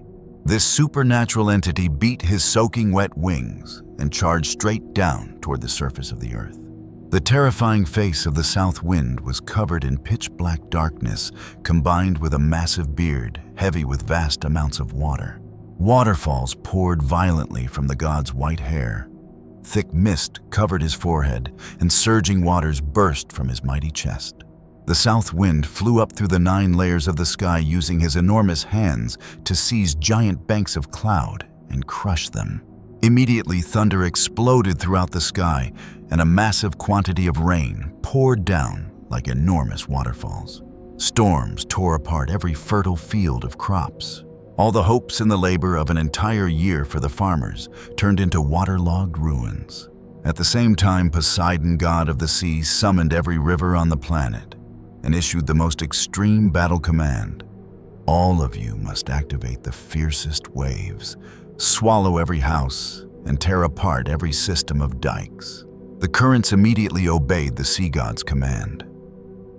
Poseidon himself took up the great trident and charged into battle, driving it forcefully into the earth, creating enormous geological fractures to clear the way for the floodwaters. The rivers roared over their banks, carrying absolute destructive force. The great flood swept across vast fields, bearing crushing power, collapsing every temple and even the strongest houses. The water level rose at a terrifying speed, quickly drowning luxurious palaces. Towering spires were dragged straight into violent whirlpools. The flood erased every boundary of dry land, turning the entire surface of the earth into an endless, vast ocean. Facing the disaster of extinction, humanity fell into extreme panic and searched for every possible path of survival. Many crowds tried to climb to high mountain peaks, while others climbed into wooden boats, rowing directly over the rooftops of houses already submerged under the water. The enormous waters flooded vast vineyards, causing the bottoms of boats to become entangled in submerged grapevines. Fish from the sea swam freely among tree branches and dense networks of vines. Wild boars ran madly across hills and mountains, only to be swallowed by giant walls of waves and buried in the deep. Those fortunate enough to escape the rushing waters continued to face extreme hunger and thirst, dying on bare, rocky peaks. In the region of Phocis, Mount Parnassus kept 2 rocky peaks rising above the vast waters. In a world filled with sin, Deucalion and his wife Pyrrha preserved their goodness and maintained absolute reverence for the gods. Deucalion was the son of the Titan Prometheus. Through the direct guidance of his exceptionally wise father, he received the warning message very early. The couple devoted their strength to building a sturdy wooden boat and storing food while they waited for the hour of judgment. The flood carried their boat safely to the summit of Parnassus. From his throne in the high heavens, Zeus observed the flooded world and recognized the survival of this righteous couple. He immediately summoned Boreas, the north wind.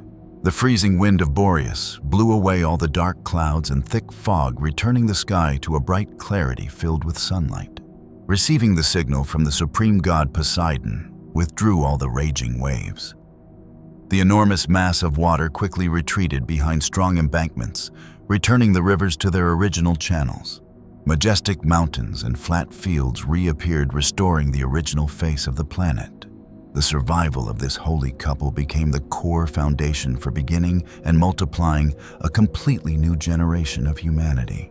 Sadly, the cycle of sin repeated once again when the new generation of mankind continued to walk into the dark path of corruption. The great ancient poet Hesiod left behind painful laments about this condition. Post-flood humanity is submerged in suffering and heavy sin.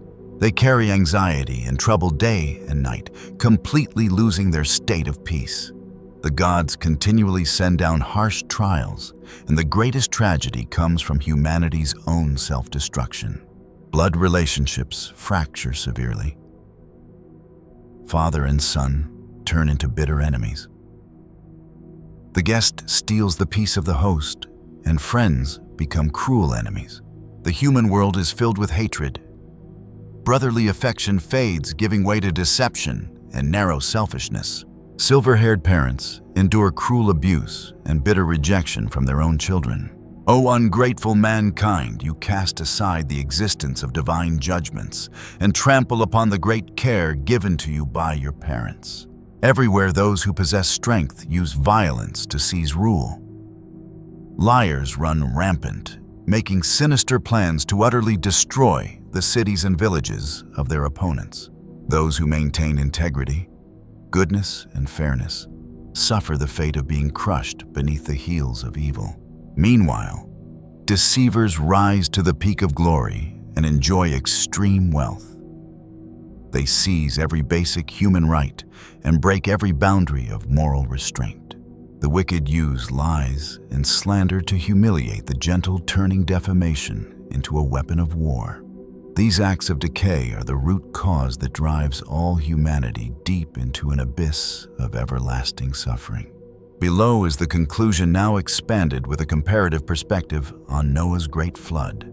The following paragraphs continue to strictly follow the rule of using affirmative sentences, direct description, and no metaphors, while maintaining a rapid, majestic rhythm to create a complete ending. The lament of the poet Hesiod reflects a severe reality about the developmental cycle of humanity. The Great Flood cleansed the physical surface of the planet and reset the entire biological ecosystem. This process of purification gave human beings a chance to re-establish order. The supreme God issued strict universal laws and required absolute obedience from all things. Even so, the selfhood of later generations continued to produce arrogance and material greed.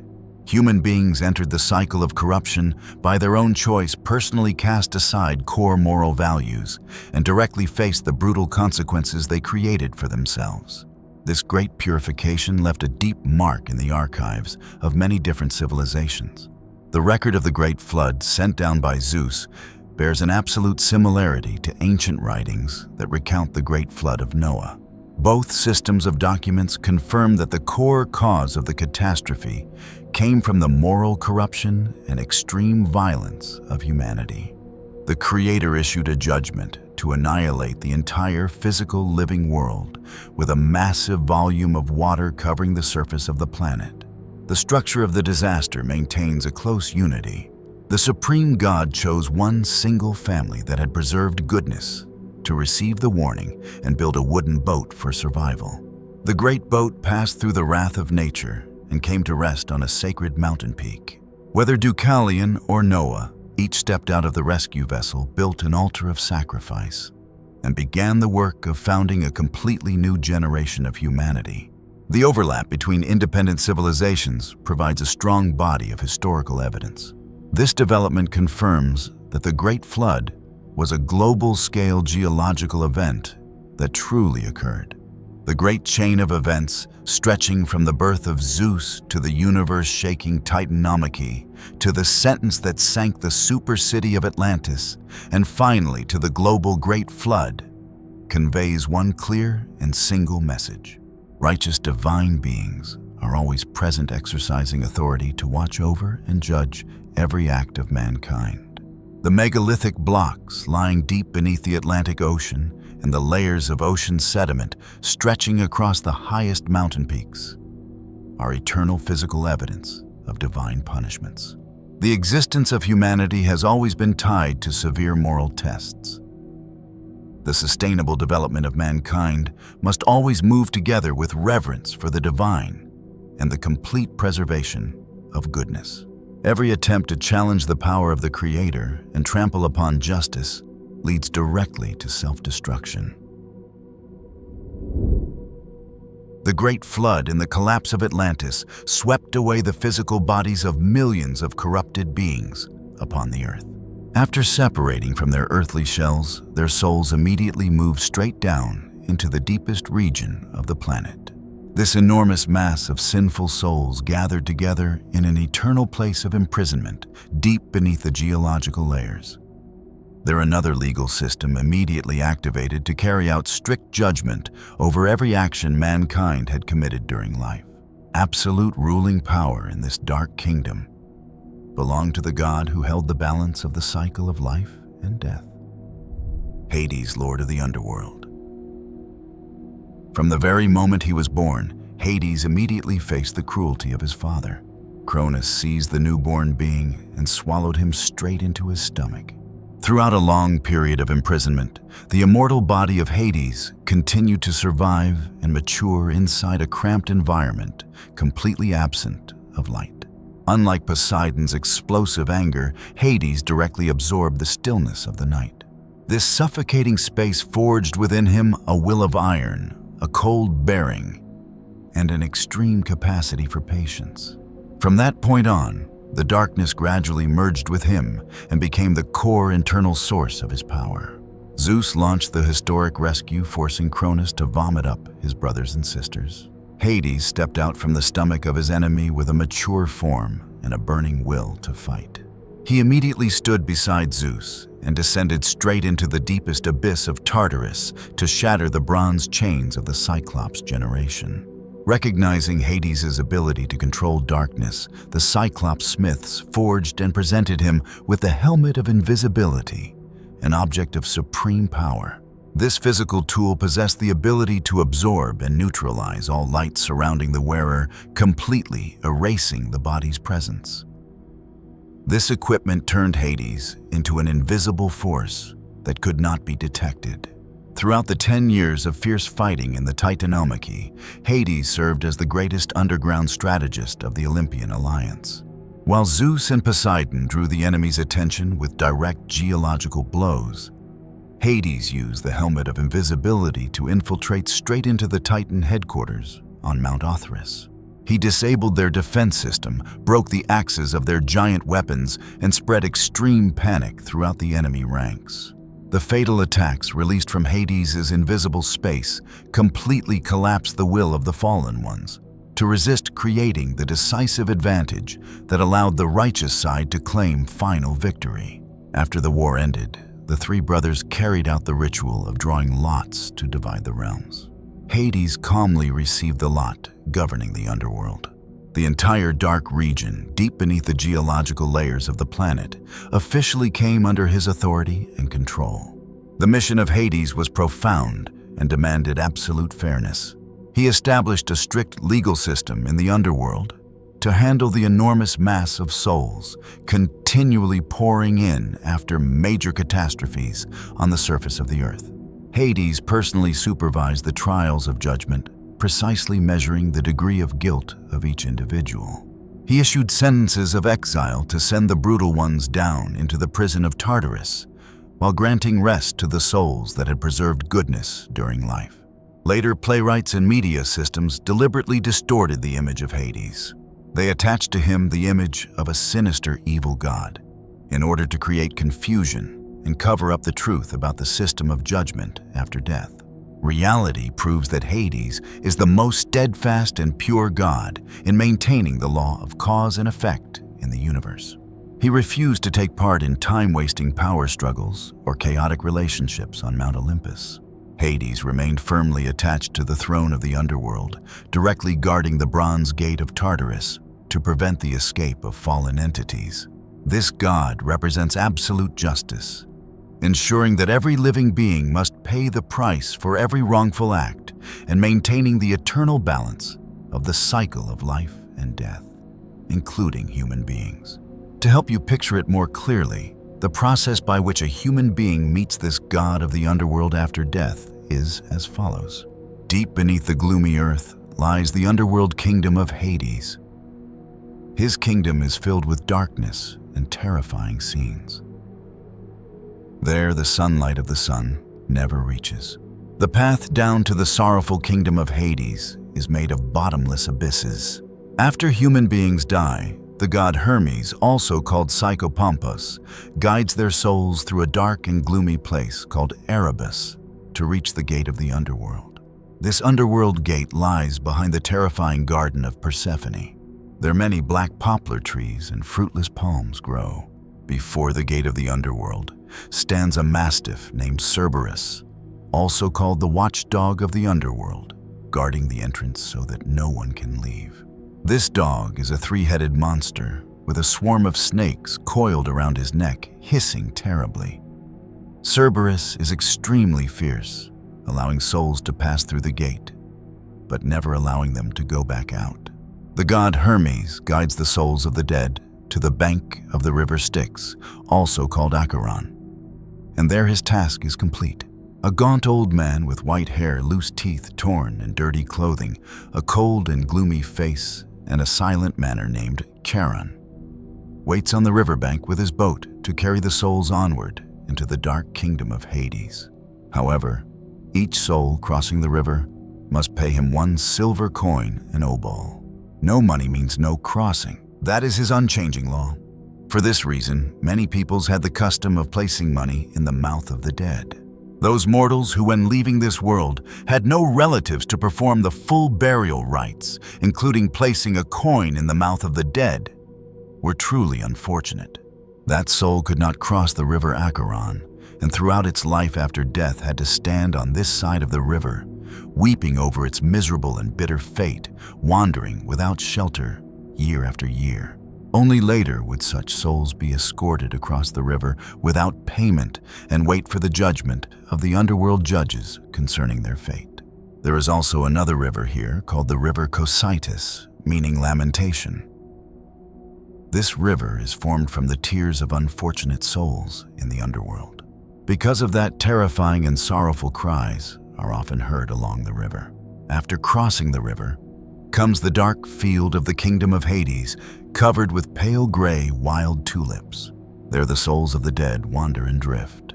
This place connects to 2 roads, one leading to the blessed paradise of Elysium and the other leading to the place of suffering called Tartarus. In the palace of the underworld, Hades sits upon his throne with his wife, the beautiful Persephone. Serving Hades are the relentless goddesses of vengeance, the Erinyes. These goddesses carry whips made of snakes and follow every step of the wicked, giving them not one moment of peace. No one can escape the goddesses of vengeance because they always find their victim, no matter where that person hides. Beside the throne of Hades are 3 judges tasked with judging the dead Minos, king of Crete and son of Zeus and Europa, the god Rhadamanthus and Aeacus. After the souls are judged in the palace of the underworld, the guilty suffer punishment according to the severity of their sins, while the innocent may go to the blessed paradise of Elysium to enjoy a happy life. Those guilty of grave sins are exiled to the endless hell where they suffer torment and pain forever. It can be seen that the system of judgment in the kingdom of Hades affirms an absolute and irreversible law of cause and effect in the universe. Every thought and action of mankind during life is recorded and must face strict sentences before the throne of the underworld. The presence of the 3 judges, the goddesses of vengeance, and the endless prison clearly proves that evil can never escape punishment forever. Human beings hold full authority over their eternal fate through their practical decisions on earth. Following moral standards, preserving goodness, and completely removing selfish actions are mandatory conditions for protecting the safety of the soul. An upright life that respects justice will fully meet the strict standards of the divine and lead the souls straight into the glorious realm of Elysium. Practicing compassion and preserving a pure self while still living in the human world is the only path that helps human beings escape eternal torment in the dark underworld. While the kingdom of Hades held the souls of the departed in the eternal stillness of the earth's depths, where every sound was swallowed by emptiness, the surface of the earth above required a more powerful source of energy than ever before. Humanity needed a force of reconstruction strong enough to lead the survivors through the dark night of despair. Judgment in the underworld was the severe endpoint for sinners, but for a world struggling to find life again amid the ruins after the flood. They needed a superior wisdom, an entity capable of driving away darkness and re-establishing the values of civilization that had been buried. At that very moment of greatest despair, a magnificent phenomenon never before seen occurred. The entire eastern sky burned with a brilliant aura, announcing the arrival of the god who held absolute power of enlightenment. From the height of divine order, he descended to grant mankind music, medicine, and oracles that would determine destiny. It was a shocking transfer of power from the deep darkness of the underworld to the radiant light of truth, opening the epic chapter of Apollo, god of the sun, music, and prophecy. The appearance of Apollo in the divine genealogy was not simply an ordinary birth, but the moment when supreme light broke through the boundary and touched the physical world. The goddess Leto, an entity carrying the quiet beauty of gentle night, received the sacred seed from the divine will of Zeus. And yet the arrival of this great source of light shook the entire old order of the heavens. The goddess Hera, guardian of the strictest laws of Olympus, sensed that a new power was about to be born, one that could overshadow everything. Not out of ordinary jealousy, but because the dignity of heavenly order compelled her to issue a severe sentence, a global blockade against Leto. Hera ordered every land and every island in the world to close its doors, absolutely forbidding Leto from finding shelter. It was a breathless confrontation between the ironclad old order and the new light yearning to be born, driving the goddess Leto into an unprecedented chase across the vast ocean. Under the relentless pursuit of Hera's harsh sentence, the goddess Leto had to struggle alone against labor pains and the rejection of the earth. Her journey to find shelter was, in essence, a search for the one geological anchor point pure enough to contain the enormous energy of Apollo. And then the island of Delos appeared amid the raging waves like destiny itself. At that time, Delos was only a floating mass of quartz drifting without roots, and precisely because it had not yet attached itself to the axis of the earth, it was the only place outside the reach of the blockade law from Olympus. The moment Leto set foot on the island, an extreme optical phenomenon covered the entire ocean, driving away every dark cloud and mist. Giant stone pillars immediately rose from the depths of the sea, fixing the island of Delos to the planet's axis and turning it into a point of eternal emission for the light of truth. The god of light did not pass through the growth process of mortals. As soon as he received the sweet nectar and the immortal food, Ambrosia Apollo immediately reached a state of omniscience. He stretched and rose with the form of a great god holding the silver bow, and the lyre officially taking control of light energy and the ability to perceive all things in the universe. Apollo's extraordinary power in Atlantis did not stop at illuminating the day. He also held the original blueprint of life.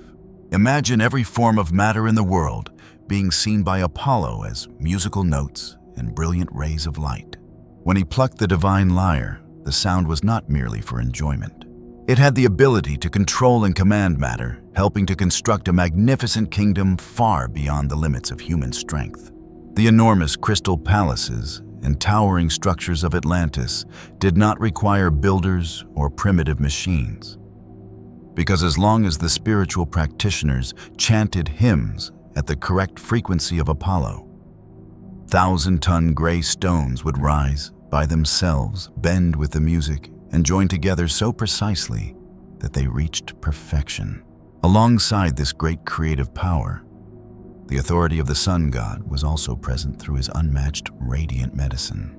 In Atlantis, illness was considered a distortion of energetic frequency, and it was not treated with drugs, but with rays of light that penetrated the body, purified every stain of evil energy, and healed damage deep within the cellular structure. The inhabitants of Atlantis, under his protection, always maintained youthful appearances, strong health and lifespans lasting hundreds of years in their most vigorous state. At the same time, Apollo's silver bow was the ultimate weapon of justice. Every arrow released was a burst of extreme heat, capable of dissolving dark creatures instantly, ensuring the absolute invincibility of the Atlantean continent throughout thousands of glorious years. To maintain the sacred connection between the divine and mankind, Apollo performed a shocking feat. He destroyed the serpent Python, the entity representing post-flood chaos, and established a supernatural transmission station at Delphi. This temple served as the place where the priestesses, known as the Pythia, received information codes directly from the consciousness of Apollo, guiding humanity to operate according to the will of heaven. The legal system he issued was based on the absolute transparency of light, where no wicked act could hide from divine, all-seeing eyes. This was the greatest golden age of history, where human wisdom rose in direct proportion to the purity of the soul, creating a society in which righteousness was the very breath of life. However, the height of glory often comes with the abyss of arrogance. When human beings began developing selfish selves, they cut themselves off from this great source of enlightenment. Corruption created a dense veil of separation that prevented the light of Apollo's truth from penetrating the human soul any longer. When moral order completely collapsed, Apollo decisively withdrew his energetic protection. The inevitable result was the rise of devastating diseases and the darkness of intellect covering the world. The arrows of light that once guided mankind now transformed into forces of purification, destroying biological structures polluted by sin. When human beings betrayed the sacred melodies, Apollo's lyre suddenly fell silent.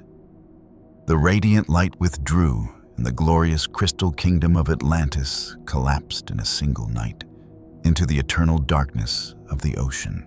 The lesson from the story of Apollo is a firm warning echoing through the ages. Knowledge without divine morality becomes a weapon of self-destruction, and the survival of any civilization depends entirely on its ability to maintain connection with the original source of truth in the universe. As the radiant glory of Apollo gradually receded toward the horizon, leaving humanity struggling among new moral standards, another source of energy rose from Mount Olympus, not as dazzling as the sun, but sharp and cold as a blade. If Zeus used thunderbolts to destroy all things, if Poseidon used the ocean to sink continents, then the next deity we speak of possessed a method of judgment many times more severe punishment aimed directly at the soul and identity of the arrogant. That was the presence of Athena, goddess of supreme wisdom, righteous war, and iron judgments. The birth of Athena is proof of the power of pure thought rising above every biological law. She was not born from a mother's womb, but stepped directly out of the mind of Zeus in a cry that shook heaven and earth, holding a golden shield and wearing radiant armor. That moment announced the arrival of an entity representing absolute justice and supreme strategy.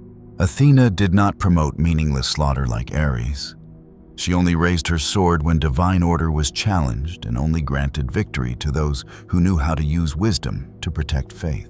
In the radiant age of Atlantis, Athena was the deity who established the most perfect social structure. She did not teach human beings how to build through muscular strength, but taught them how to think in systems. Every achievement in law philosophy and refined architecture in Atlantis bore her mark. However, Athena's power came with one essential condition: humility before the Creator. She was the guardian of temples, the protector of the purity of faith. But once arrogance crept into the human mind, making people believe that artificial intelligence or personal ability could surpass the divine Athena, would send down personal judgments, turning the sinner's greatest pride into eternal humiliation. Look at the sentence given to Medusa, a chilling example of the corruption of faith. Medusa was originally a woman of extraordinary beauty. A priestess in the temple of Athena, one who had vowed to preserve purity in service to the divine. But when Medusa allowed pride in her beauty to overpower reverence and then defiled the sacred space through sinful acts, Athena carried out a severe symbolic punishment. She did not take Medusa's life, but took away the very thing Medusa was most proud of: her beauty. Her flowing hair was turned into venomous snakes, crawling and writhing. And her captivating eyes became a curse that turned any creature looking into them into stone. Medusa was transformed into a monster, completely isolated from human society. An iron judgment reminding all people that beauty or talent is only a gift from the divine, and if used to profane the sacred temple, it will become the most painful shackle. And it did not stop there. Athena's severity extended even into the smallest corners of human life, where arrogance often hides beneath the covering of natural talent. The clearest example lies in the story of Arachne, a young woman whose weaving hands were so skillful that they could make lifeless threads appear as if they were living beings. However, instead of preserving reverence for the source of wisdom, Arachne allowed the praise of mortals to blind her, leading to the fatal mistake of daring to declare that her skill had surpassed every divine limit and openly challenging Athena in an unprecedented contest. While Athena wove magnificent scenes about the greatness of the gods and the warning lessons given to the arrogant Arachne, used the very hands blessed by the divine to weave images that slandered and mocked the private lives of the highest beings. This act officially crossed the boundary of a contest of skill and became a direct blasphemy against the majesty of the Creator. The moment Athena tore apart the image filled with insult was also the moment the iron judgment was carried out. Without needing swords or bodily destruction, Athena used a sacred poison to strip the challenger of human identity, transforming Arachne into a tiny creature, the spider. The one who had longed for supreme glory was now sentenced to weave webs for the rest of her life from her own inner body. A repetitive task carried out in dark corners, forever separated from the admiration of the world. This sentence sends a firm message through the ages. Talent without morality is a disgrace, and anyone who dares use a gift entrusted to them in order to oppose the divine will lose the right to stand among sacred creations. Throughout the history of Atlantis until the fall of that continent, Athena always stood as a cold judge. She honored righteous heroes such as Perseus, those who knew how to listen to guidance and fight with humility. At the same time, she was a terror to anyone who wished to use intelligence to pursue immoral power. The lesson from the entity Athena is an eternal warning about the arrogance of intelligence. When human beings believe they possess enough technology and knowledge to no longer need the divine, that is the moment they step closer to the iron judgment of the goddess of wisdom. The survival of an individual or a civilization does not depend on how many weapons or great structures they possess, but on whether they can preserve reverence before the supreme laws of the universe. Once that boundary is broken, their intelligence will turn into madness, and their glory will vanish in silent punishment severe enough to echo for thousands of years. If Athena's judgment is a cold warning about wisdom and arrogance, then from deep within Mother Earth, a warmer and more compassionate energy begins to spread, reminding humanity that its survival has always depended on the kindness of nature. When the wars of power fade into the distance, human beings come to realize that neither wisdom nor bows and arrows can fill the stomach without the blessing of fertile soil. Among the mighty gods, who are always ready to punish, there exists one entity who devotes her entire heart to nourishing life. A great mother who has never intentionally brought calamity upon the world, one whose breath is woven into every green sprout and every turning of the four seasons. That is Demeter, goddess of agriculture, the one who holds the lifeline of the entire human world. She is the goddess of fertility, the protector of harvests, and Mother Earth in the most original meaning of that name. As the daughter of Cronus and Rhea, Demeter belongs to the generation of the oldest gods. But instead of seeking honor through thunderbolts or campaigns of conquest, she chooses a life of humility and deep empathy. With her understanding, wisdom, and reverence for the order of the universe, Demeter not only earns full support on Mount Olympus, but also becomes the strongest spiritual support for humanity on Earth. She represents all the most beautiful aspects of the feminine devotion to family care for children and the warmth of the home. Wherever Demeter walks, the land beneath her feet immediately comes back to life. Green meadows stretch into the distance, fruit hangs heavy from the branches, and domesticated animals grow healthy and well-fed. Always holding a radiant golden sickle, symbolizing fertile fields of wheat, Demeter personally descended to Earth to teach human beings how to plow, cultivate, and harvest. Her existence is proof of the sacred bond between the divine and human life, where every harvest season becomes a symphony of gratitude and abundance. And yet, even though she is a powerful goddess who holds the lifeline of the planet, Demeter is first and foremost a mother. Her heart pours all its love upon her only daughter Persephone, the most radiant flower of Mount Olympus. But that pure beauty, fresh as morning dew, unintentionally awakened a dark desire deep within the underworld. Hades, the ruthless king of the realm of the dead, was subdued by the light that shone from her. In one fateful moment, while Persephone was absorbed in following the fragrance and beauty of the sweet narcissus flower, a subtle trap created by Hades, the ground suddenly split open. A roar shook heaven and earth. The cold hand of the Lord of the Underworld reached up from the abyss and pulled her into eternal darkness before her cry for help could reach her mother's ears. The pain of losing her child turned a compassionate goddess into a withered, broken figure. For 9 days and 9 nights, Demeter wandered in madness. She refused every privilege of the gods, neither eating nor sleeping, allowing her golden hair to become tangled and dry. She questioned the green forests, but the forests answered only with the rustling of leaves. She questioned the high mountains, but the mountains remained silent in the mist. She questioned the sea, but the sea answered only with waves that sighed in sympathy. Only on the 10th day did Helios, the sun god, unable to endure that sorrowful sight any longer, reveal the brutal truth Zeus himself had secretly agreed to allow Hades to abduct her daughter.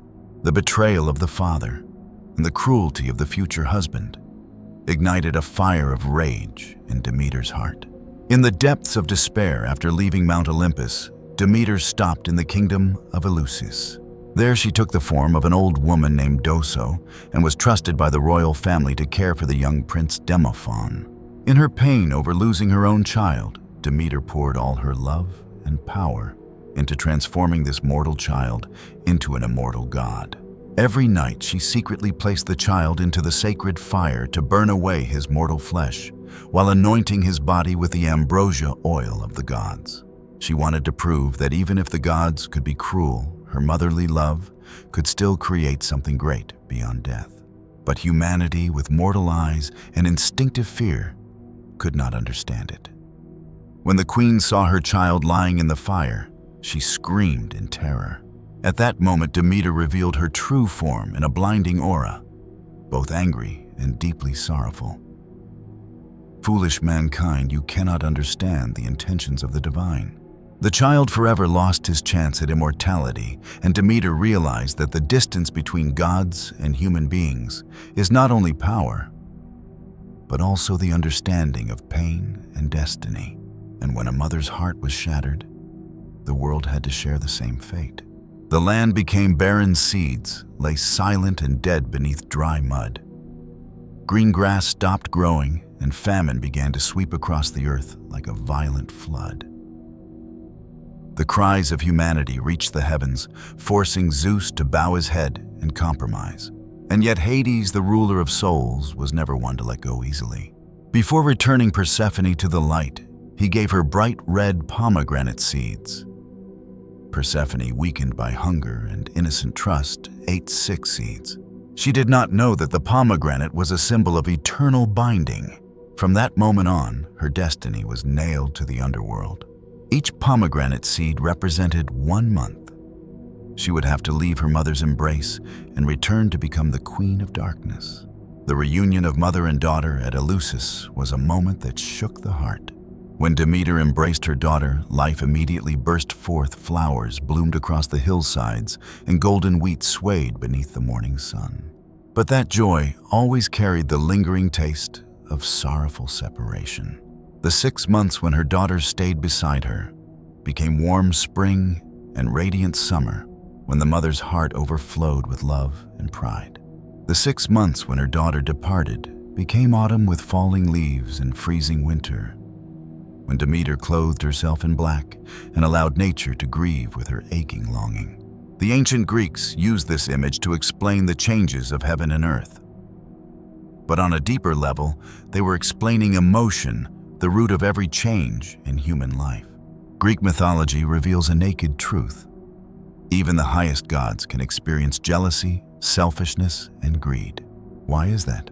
Because if the gods did not play those imperfect roles, human beings would never understand the value of forgiveness and generosity. Without the pain of loss carried by Demeter, we would not treasure the fullness of the harvest.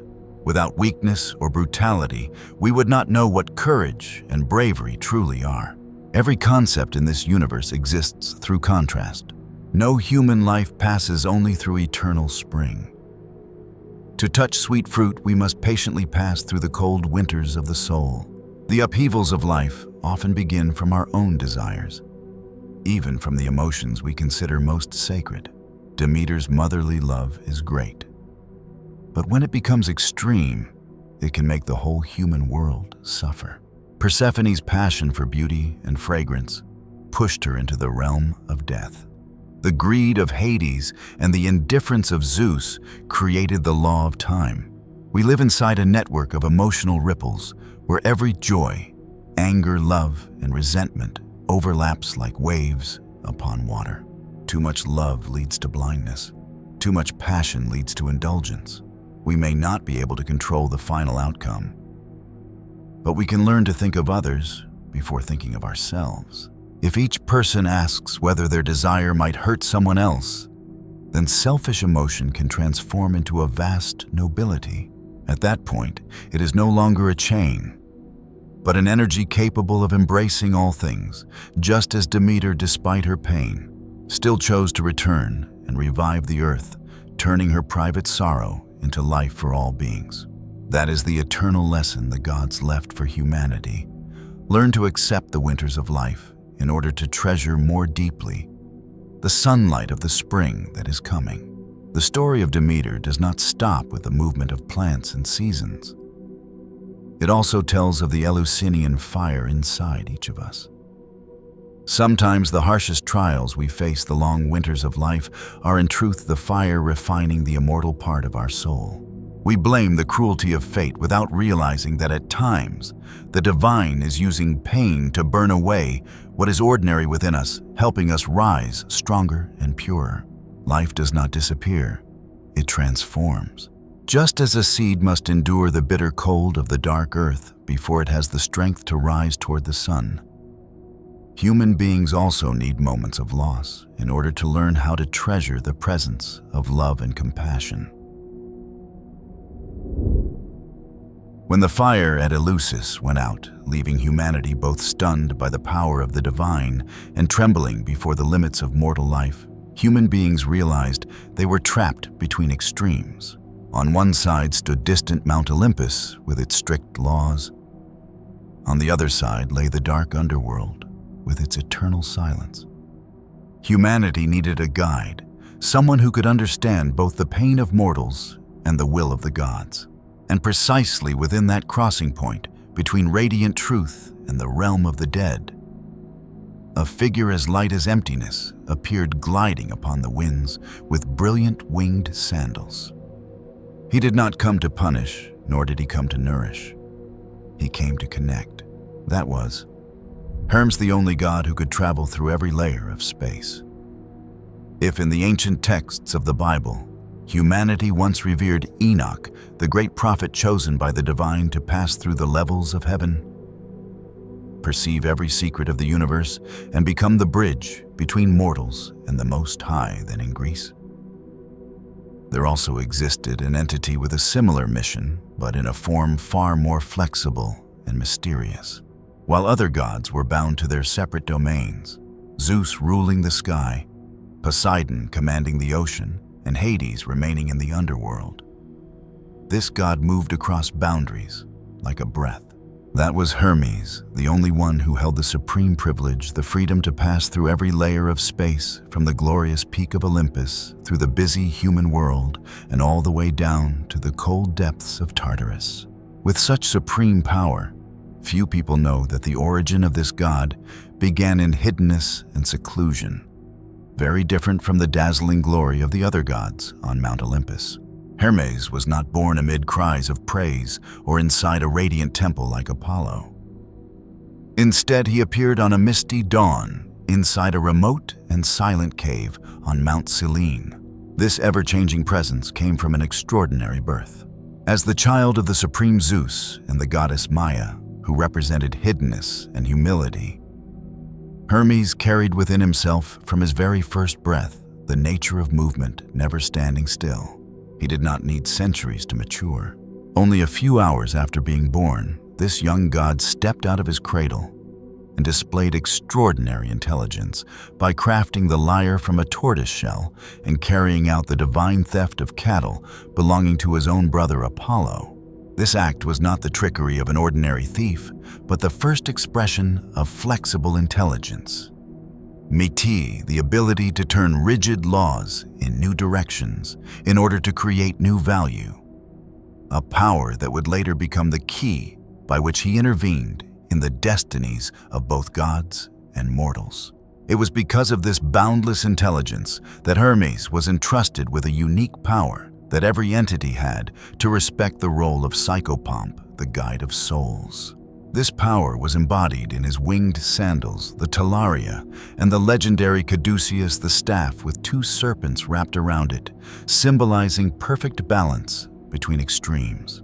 In a world filled with iron judgments, when a human life closed, the soul often fell into overwhelming panic amid the vast darkness.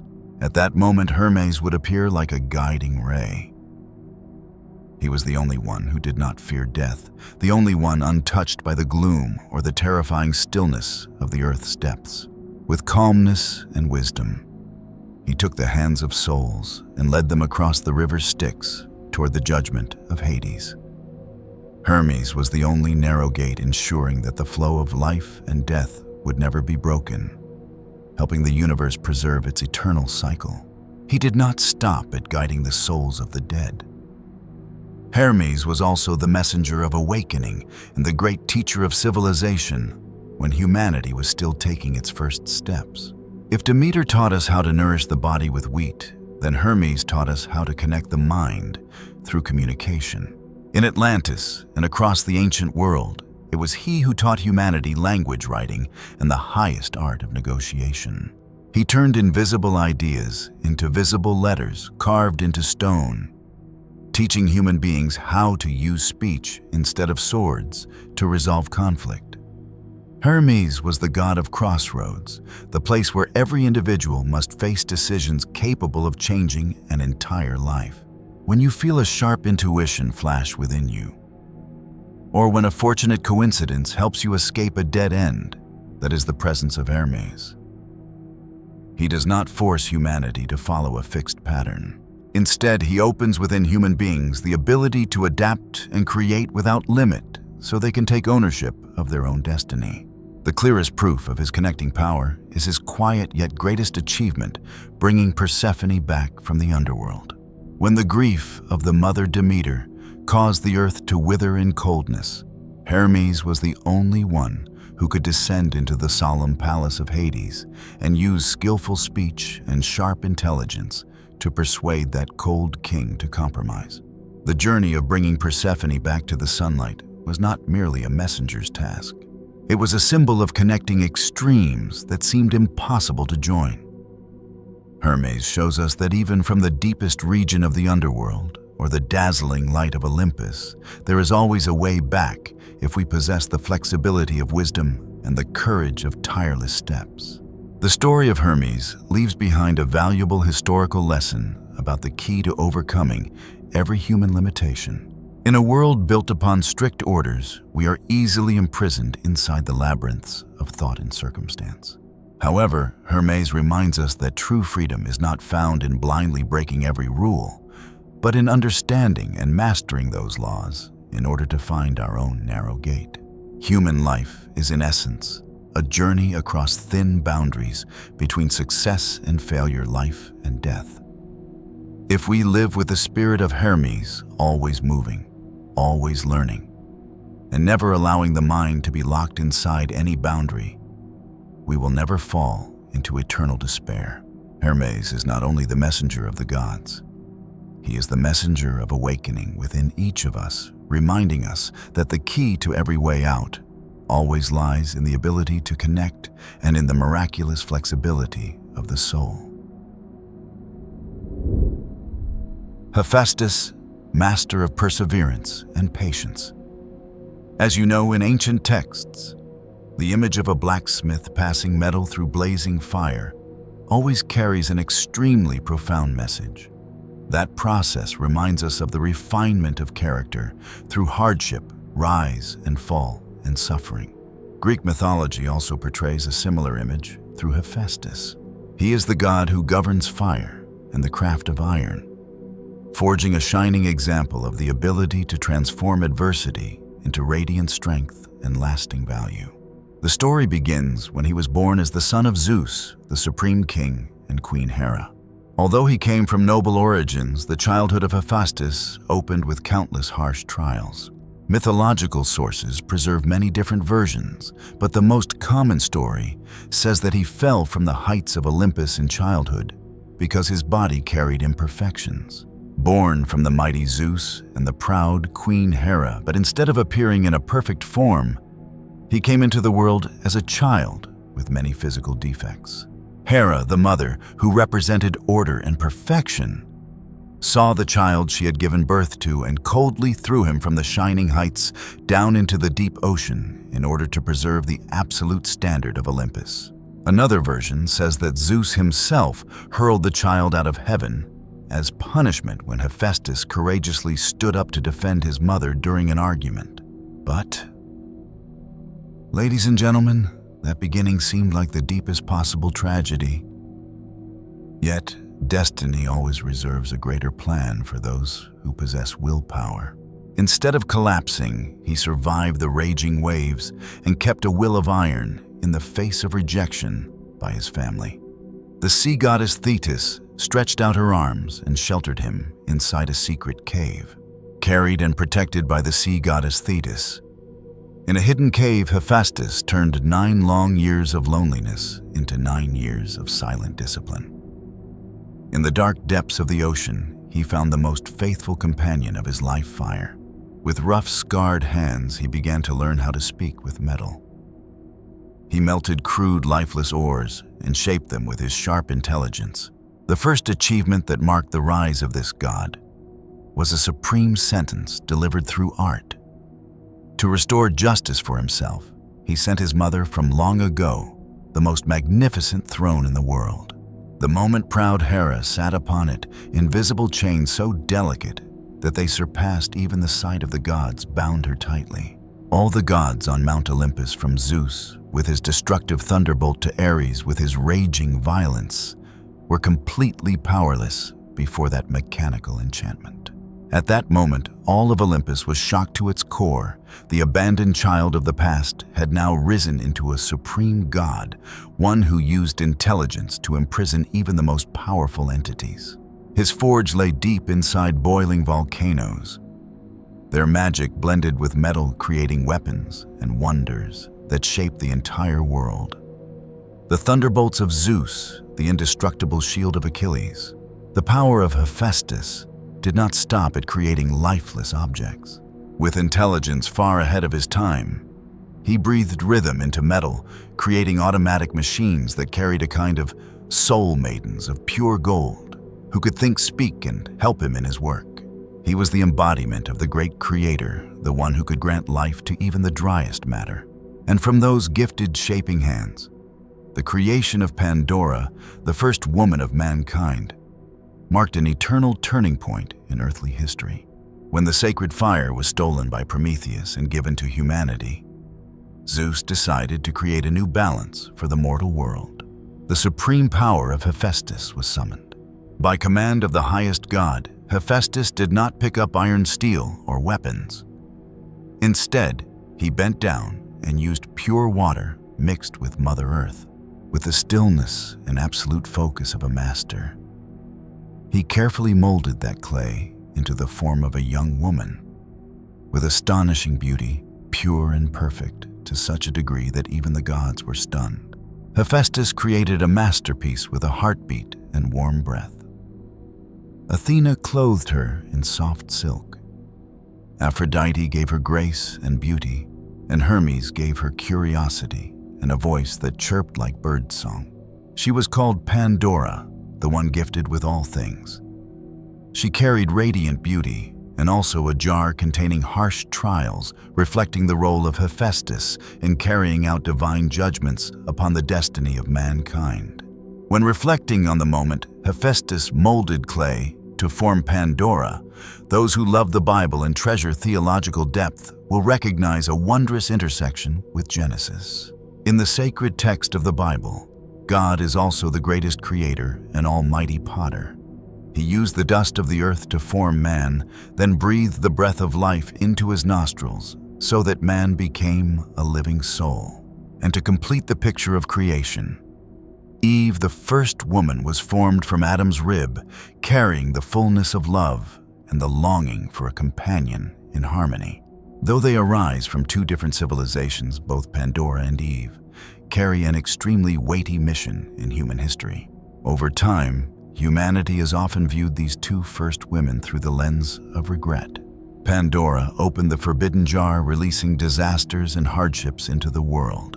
Eve listened to temptation, reached out, and took the forbidden fruit from the tree of the knowledge of good and evil, causing mankind to leave the Garden of Eden and face the cycle of birth, aging, sickness, and death.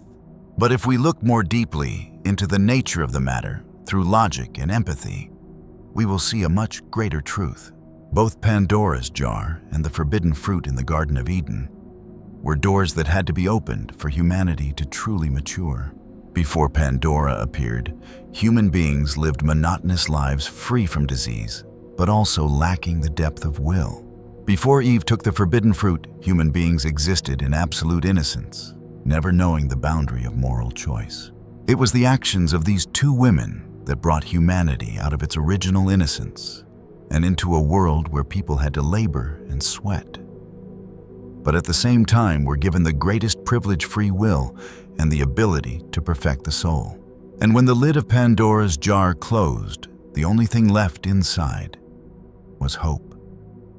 In the same way, when mankind stepped out of the Garden of Eden, God did not abandon them. He left them with the promise of redemption and merciful grace, returning to Hephaestus, the god who used earth and water to shape the first woman of Greece. Alongside his power to control surging lava, Hephaestus also possessed a miraculous healing ability. He created medicines that restored sight and closed wounds, proving a profound truth. The one who has suffered the most wounds often carries the greatest ability to empathize and heal. The intersection between mythology and the Bible shows us that whether it is the almighty creator or a god marked by many scars, love and creation always go together. They create human beings and grant them trials to refine their will, but they also always prepare a remedy for healing. Sometimes a soothing oil, sometimes grace, and sometimes simply a hope that never goes out. And when we reflect on the story of Hephaestus, perhaps many of us will suddenly pause and wrestle with one question. Why would higher beings, gods, who are always praised as compassionate and virtuous, treat their own flesh and blood with such cruelty and coldness? Why would a mother throw her newborn child into the deep sea simply because of physical imperfections? From the perspective of logic and deep contemplation, we all understand that early mythological records are often covered in a layer of exaggeration and dramatization. But that drama is not meaningless, nor does it exist only to frighten. In truth, we can fully view this act of rejection as the supreme test arranged by the universe. It was the harshest trial, to see whether a being with unmatched power would possess the resolve to overcome prejudice, to cast away heavy attachments to appearance and outward perfection. This is a great test of will, demanding that both human beings and divine beings overcome the barriers of external brilliance, affirming that true greatness does not lie in a flawless body, but in an unbreakable inner strength. From a more compassionate perspective, the message sent through thousands of years is for us human beings to reflect upon ourselves and continue striving upward.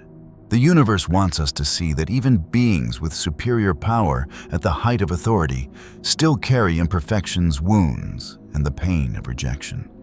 They are not unfamiliar or detached from the reality of mankind. Yet what makes them sacred is the way they face adversity through enduring effort and empathy, always moving toward the highest values.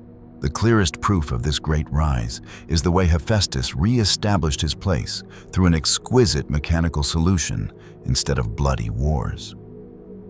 To reclaim justice for himself, he sent his mother a throne of supreme magnificence. The moment Hera sat down, extraordinary chains beyond the sight of the gods held her tightly. All the mighty gods on Mount Olympus, from powerful Zeus to fierce Ares, had to step back and admit defeat before this mechanical system. That moment forced all Olympus to awaken and acknowledge that the child once rejected had become the supreme god of craft, possessing intelligence powerful enough to imprison even the strongest entities. From that shocking event onward, Hephaestus continued to affirm his power through a series of extraordinary skills, reflecting the ancient world's deep respect for labor and creative art. His most prominent expertise was certainly his masterful talent in forging and craftsmanship. His workshop lay deep inside volcanoes, where magic blended with metal to create thunderbolts for Zeus, the winged helmet for Hermes, and the legendary shield of Achilles. In addition, as the one who governed fire, he completely controlled this primordial element and fully drew out its regenerative potential.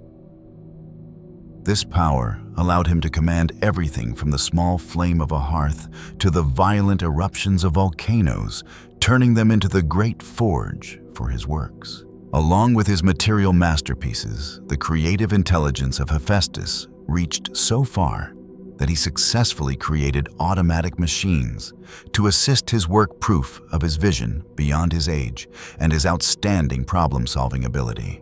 Strangely, alongside destructive fire, another deeply fascinating and warm aspect of Hephaestus was his power of restoration.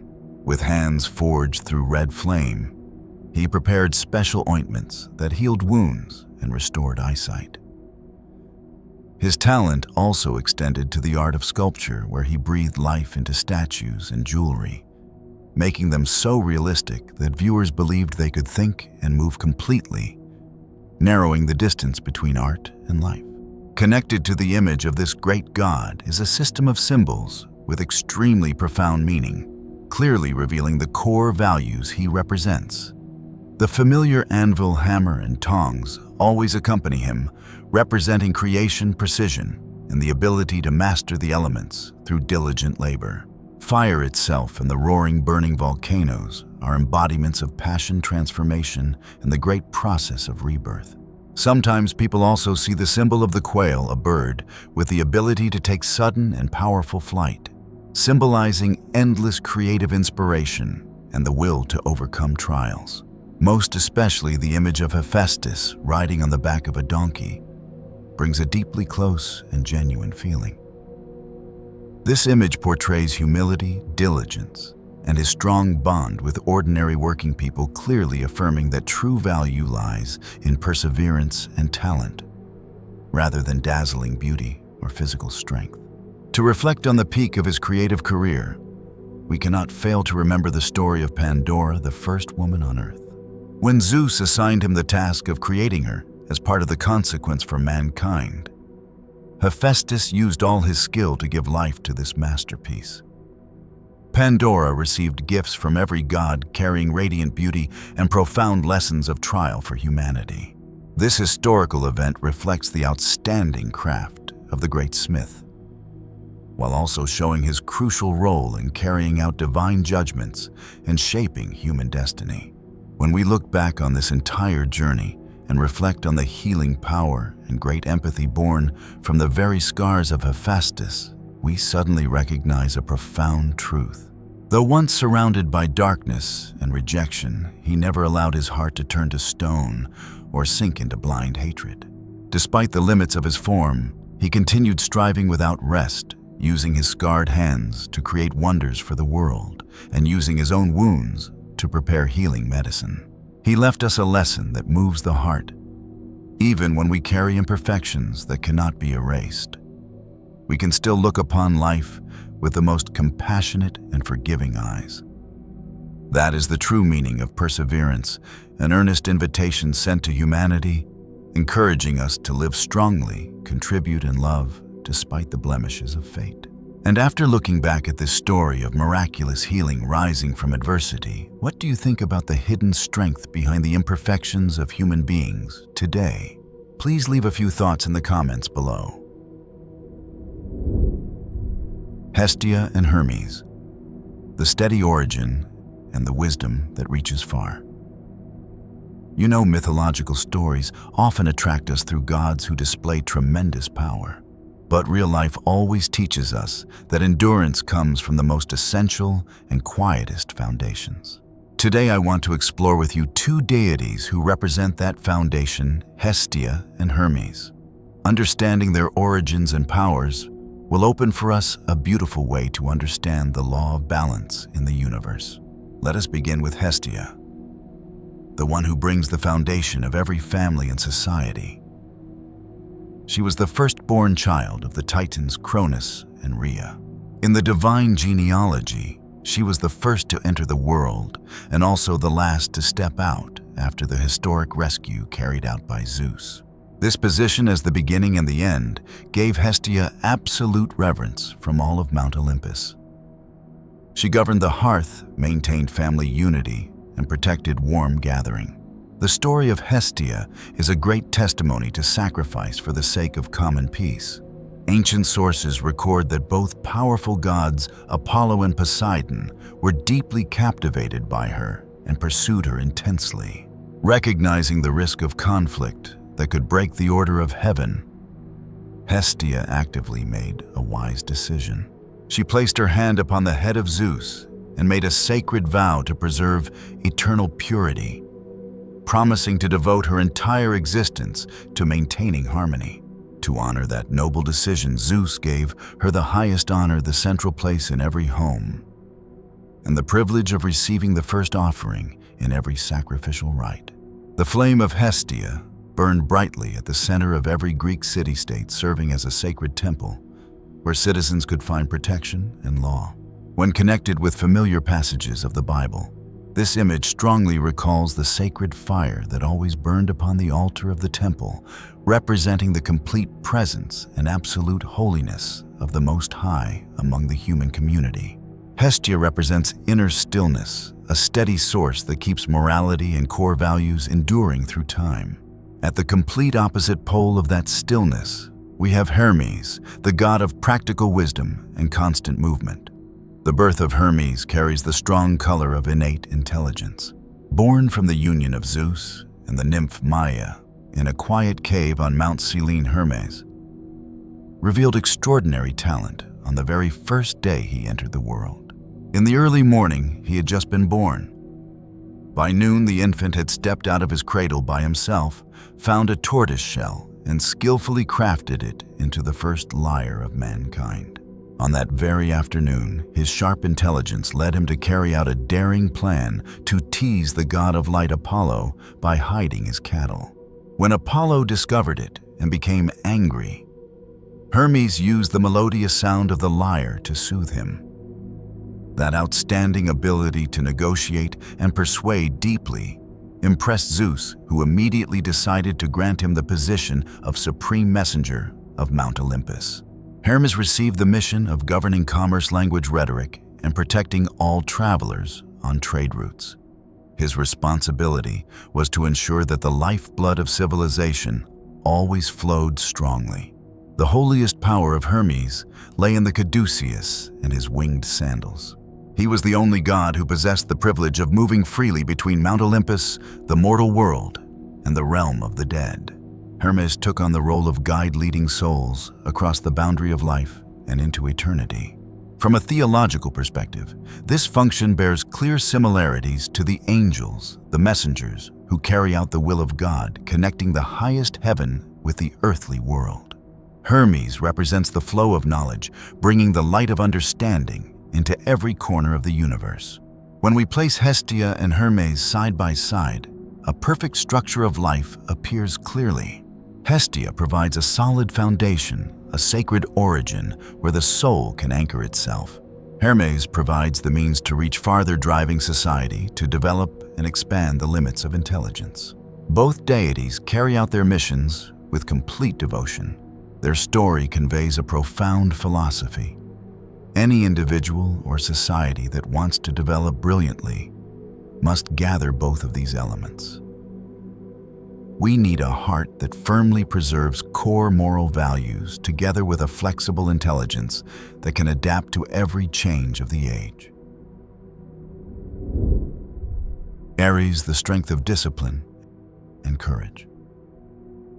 You see, when we read ancient sources, it is very easy to get caught up in surface labels and forget to understand the deeper nature of a god. Today we will look at Aries with completely different eyes, more truthful, more grounded, and more deeply human. In the modern imagination, Aries is often reduced to an image of anger and war. But when we return to older layers of the texts, especially the hymns and early Greek traditions, we encounter a much more solemn portrait. In the Homeric hymn to Ares, he's called the savior of cities, the ally of Themis, the leader of righteous men, the helper of mankind, and the one who gives young people the courage to drive away cowardice.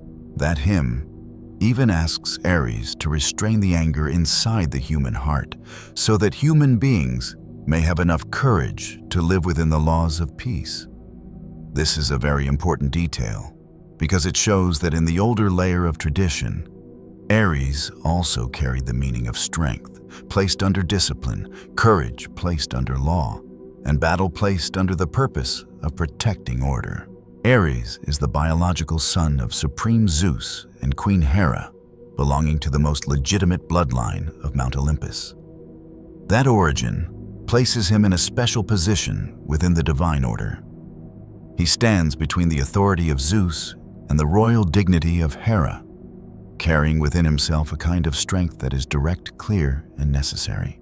The power of Ares lies in the trained body, in the reflexes of a warrior, in the ability to stand firm before danger, and in the determination to act when order is threatened right before his eyes. Ares represents the kind of strength every civilization needs, but also the kind that is very easy to misunderstand. A society may have law, philosophy, ritual, and prayer. But when the innocent are harmed, when the family is threatened, when a city stands before violence, practical strength must appear. Ares is that moment. He is the footsteps of the soldier walking out to the city gate, the hand gripping the shield firmly, the quickened breath of the protector standing between danger and the people he loves. To understand the integrity and powerful protective instinct of Ares, we must mention a famous event in Greek tradition, the trial of Ares on the hill of Areopagus. The story says that Ares had a daughter named Alcippe.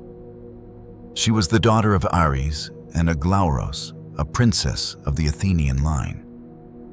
One day, near a spring. In the land of Athens, Halirrhothios, the son of Poseidon, gravely violated her honor and body. In the ancient tradition recorded by Pseudo-Apollodorus and Pausanias, Ares witnessed the event and immediately killed Halirrhothios to protect his daughter. Afterward, Poseidon brought Ares to trial before the gods on the hill that would later be called Areopagus, meaning the Hill of Ares. The gods listened to the matter, weighed the action, and finally declared Ares innocent. This detail is deeply worth reflecting on. This is one of the ancient stories explaining the sacred origin of the Areopagus, the place later associated with trials for bloodshed in Athens. That means the story of Ares here is not only about the anger of a father. It also establishes a foundational principle for society: strength must be brought before justice, and justice has the authority to distinguish criminal violence from an act that protects the innocent. At Areopagus, Ares stood before the gods. He was the god of war, yet he still entered an order of judgment.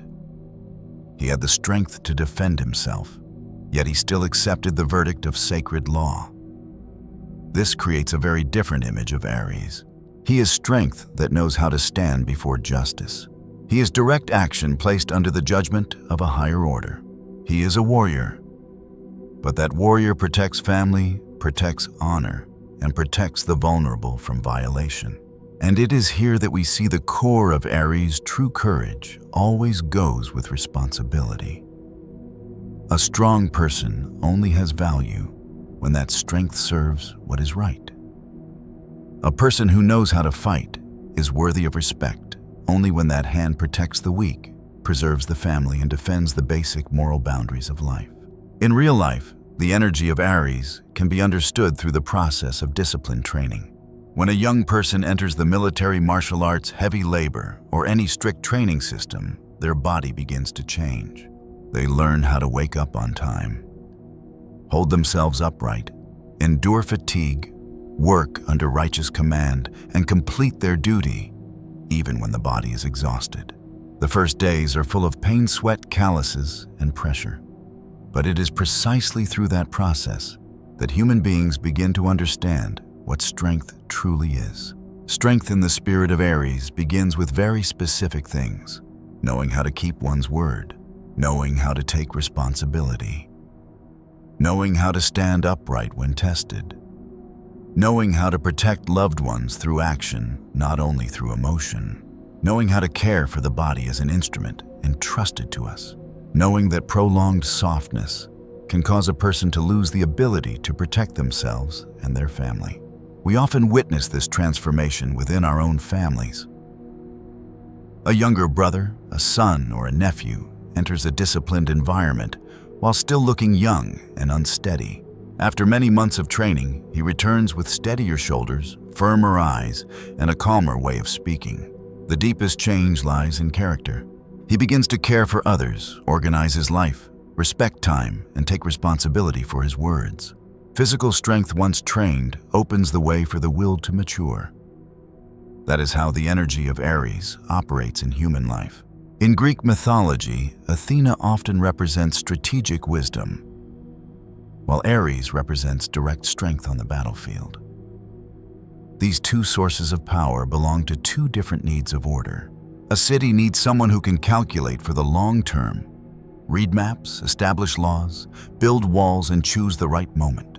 But when the city gate is being broken through, when the enemy has already arrived, when the cry for help rings out right beside you, society needs someone strong enough to step forward and act. Ares is present on that front line. Therefore, when we read Ares with a solemn heart, we see that he reminds human beings of the value of the body. In many ages, people often regard spiritual life as noble, while the body is treated as secondary. But a person with faith, kindness, and ideals still needs a body strong enough to live fully according to what they believe. A father who wants to protect his family needs health.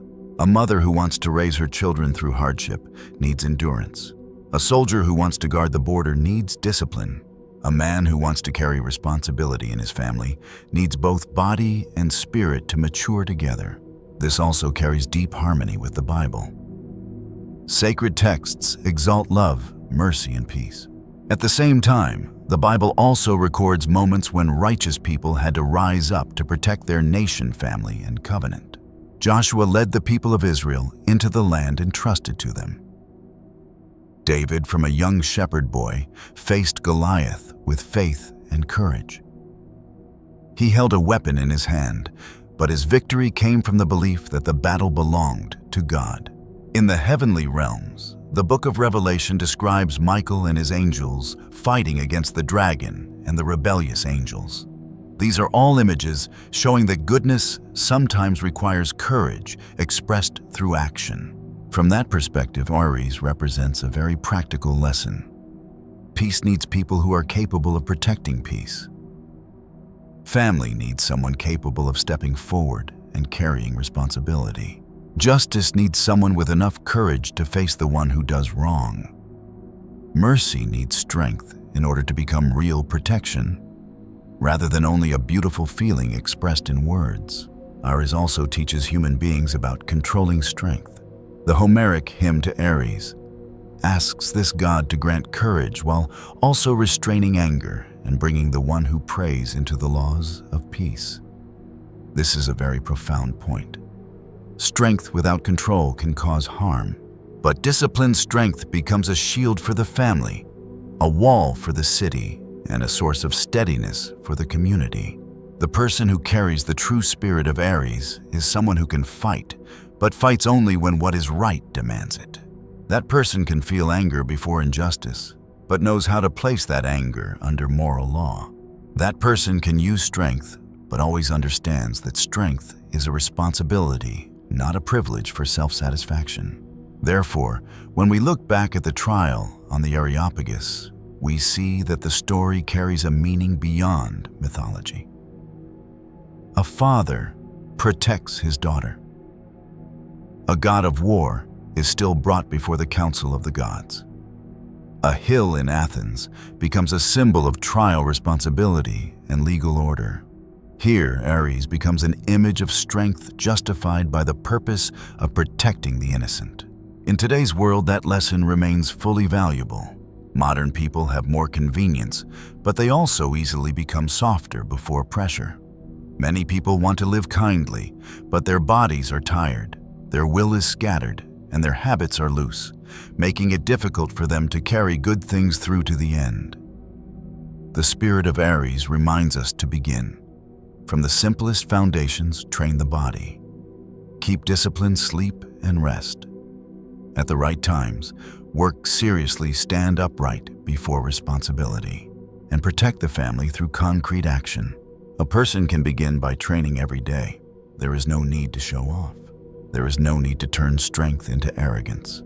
It is enough to steadily build a healthy body. Keep promises to oneself, complete the tasks one has accepted, and directly face the difficulties placed before them. Every time a person overcomes laziness, they are forging a part of the will. Every time a person remains calm under pressure, they are placing strength under discipline. Every time a person steps forward to protect the weak, they are living according to the noblest value of Ares. This world needs wisdom to plan love, to unite, mercy to heal, and also strength and courage to protect those things. Ares reminds us of one very clear truth.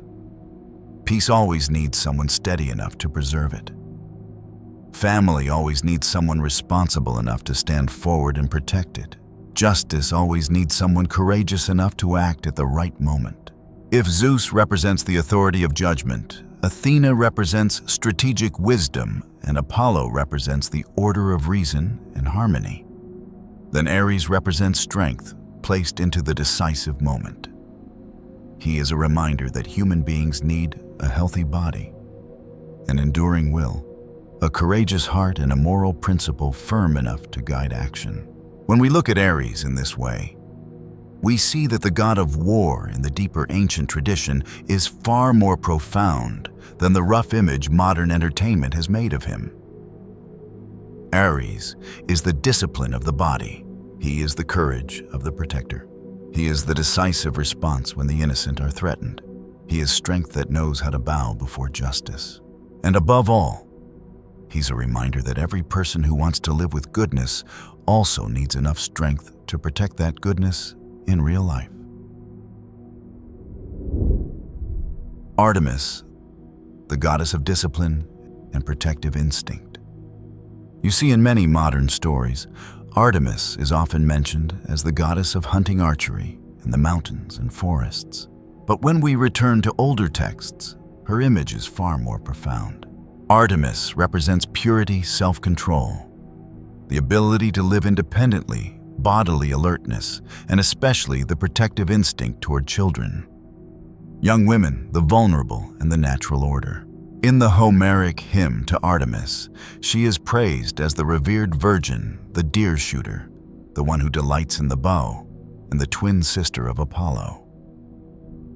The ancient hymn describes Artemis moving across mountain peaks, forests, and wild regions, holding her golden bow present with the solemn strength of a goddess to whom Zeus granted authority over the natural world. In Callimachus's hymn to Artemis, that image becomes even clearer. While still a child, Artemis sits on Zeus's knee and asks her father to grant her eternal purity. Many titles the bow, the mountains, the cities, and a company of young maidens who would accompany her in a disciplined life. These details show that, from very early on, Artemis was understood as a goddess of boundaries, virtue, and protection, not merely as an image of the hunt. Artemis is the daughter of supreme Zeus and the goddess Leto, and the twin sister of Apollo.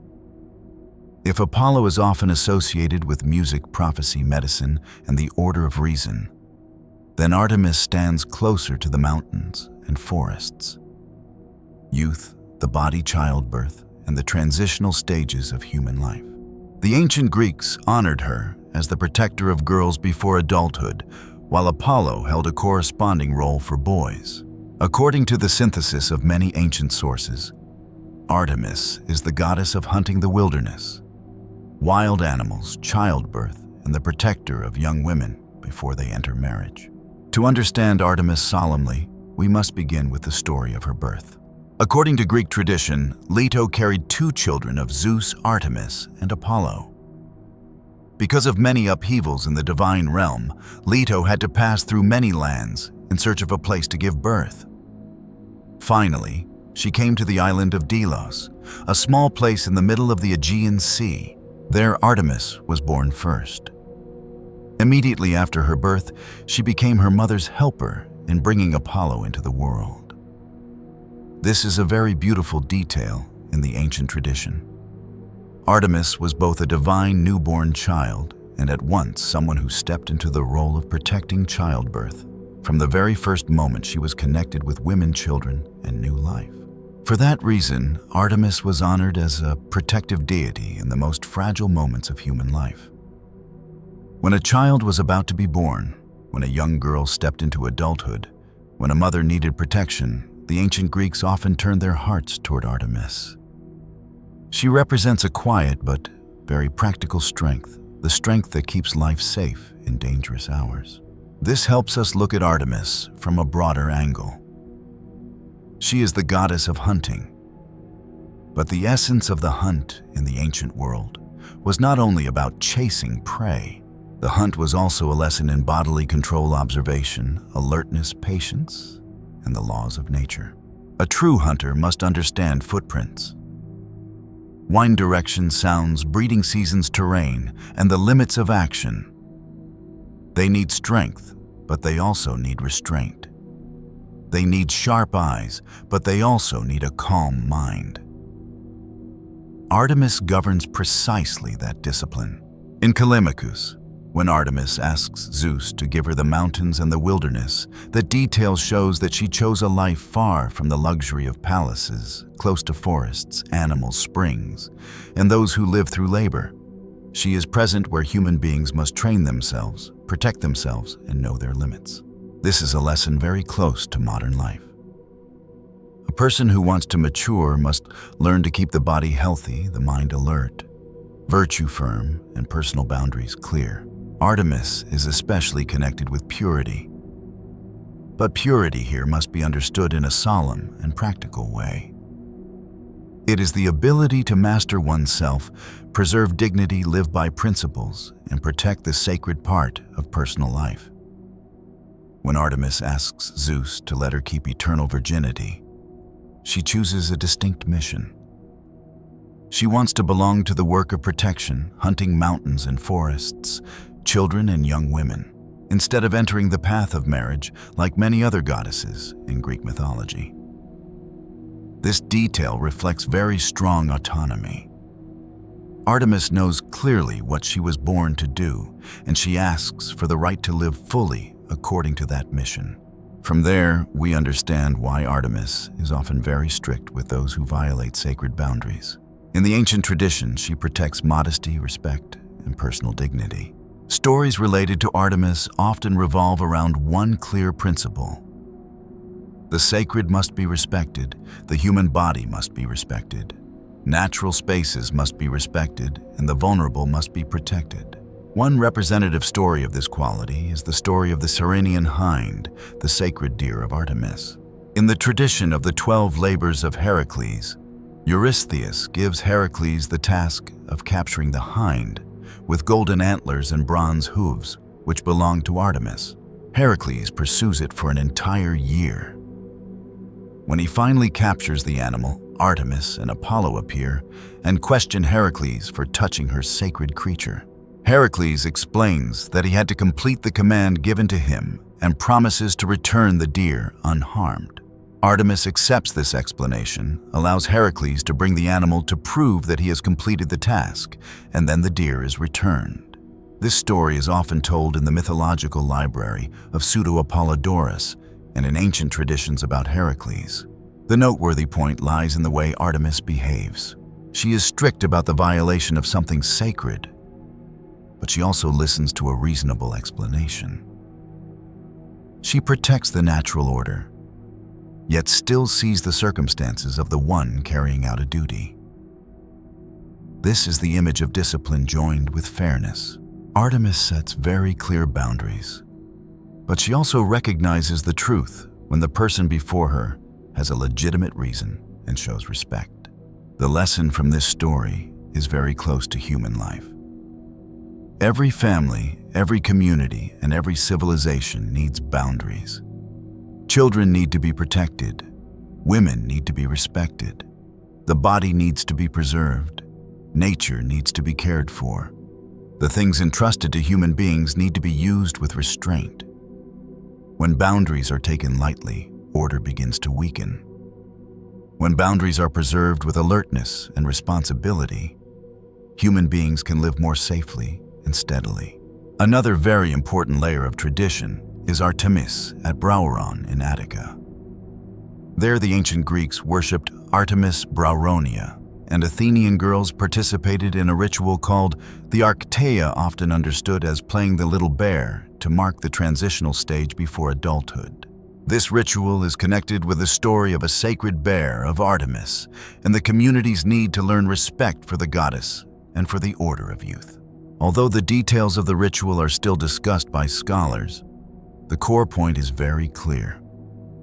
Artemis held the role of protecting young girls during the process of growing up, helping them move from childhood into adult responsibility within the framework of the community. This is a very beautiful detail when viewed from an educational perspective. In ancient society, the process of a child growing up always required ritual guidance and discipline. A child needed to know that they were growing up, needed to learn how to preserve the body, preserve speech, preserve dignity, and understand their place within the family. Artemis is present exactly at that threshold. She reminds adults that children need serious protection. She reminds young women that maturity comes with discipline, self-respect, and alertness. Another story often mentioned when speaking of Artemis is the story of Iphigenia. In many ancient versions, the Greek army gathers at Aulis to prepare to sail for Troy, but the fleet is held back because the favorable wind has not come. The cause is connected with an offense against Artemis, often related to King Agamemnon, committing a fault in hunting or boasting before the goddess. The tragedy begins when Iphigenia, the daughter of Agamemnon, is brought to Aulis. In Euripides' Iphigenia among the Taurians, Artemis saves Iphigenia at the decisive moment, replaces her with a deer, and brings her to Taurus to serve in the goddess's temple. When choosing a solemn way to tell this story, we can view it as a warning about the responsibility of leaders. When a king acts arrogantly, his family and nation can bear the consequences. When a father places ambition above the life of his daughter, he wounds the most basic moral order. Artemis appears as the goddess who demands respect for the sacred, while also preserving the life of Iphigenia in the Euripidean tradition. That story emphasizes two things. Power must be humble before the law of heaven, and the life of the innocent must be preserved. From Artemis, we also see a very practical lesson for modern life. True freedom always goes together with discipline. Artemis lives among the mountains and forests, but her life is filled with principles. She is independent, but that independence is tied to a mission of protection. She is strong, but that strength serves purity, children, women, and the natural order. A person who wants to live freely in the spirit of Artemis must have the ability to govern themselves, to care for the body. Choose a good environment. Stay away from habits that weaken dignity. Protect those who need them, and respect the sacred boundaries of life. If Ares reminds human beings of muscular strength and courage on the front line, then Artemis reminds human beings of discipline within the body and dignity. Ares steps forward when the fortress is threatened. Artemis stands at the boundary before chaos enters. Ares protects through direct confrontation. Artemis protects through alertness, boundaries, observation, and precise response. Both are necessary. But Artemis has a solemn quality of her own. She teaches human beings to preserve themselves before they must fight. For audiences who love the Bible and theological systems, Artemis can be viewed as a cultural symbol of values that the Bible also emphasizes many times: moderation, purity, the protection of children, and reverence before the Creator. The Bible teaches that the human body must be preserved in holiness. The wisdom books exalt self-control. Jesus also placed children in a very special position when he said that whoever receives one child in his name receives him. That spirit helps us understand why every serious civilization regards the protection of children and human dignity as a sacred responsibility. In the book of Acts, chapter 19, when the Apostle Paul comes to Ephesus, we see that this city held very great reverence for Artemis of Ephesus. Although the Christian perspective directs human beings toward the one God, this detail still shows that Artemis once held a powerful role in the religious and social life of a major city in the Greco-Roman world. The Temple of Artemis at Ephesus was regarded as one of the most outstanding structures of the ancient world, connected with the economy, ritual life, and communal identity. This shows that the image of Artemis went far beyond a single mythological story. She was once the center of a broad cultural system where human beings sought protection, order, and blessing for life. But when telling the story of Artemis in an educational work today, it is important to remain alert. We respect ancient texts, respect the beliefs of past civilizations, and at the same time, distinguish moral value from layers of stories that were added over many centuries. Artemis, in the most solemn layer of storytelling, is the image of a goddess who knows what mission she belongs to. She preserves purity. She protects children. She stands with young women in the stage of growing up. She protects sacred creatures and the wilderness. She reminds kings to be humble. She teaches human beings that feminine strength can be very calm, very strict, and deeply ordered. In life today, every family needs the spirit of Artemis.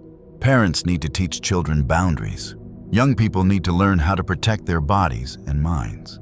Young girls need to grow up with respect, healthy discipline, and clear protection from family and community. Adults need to understand that freedom is only sustainable when it goes together with virtue. A civilized society only becomes truly stable when it knows how to protect children, women, nature, and the sacred spaces of life.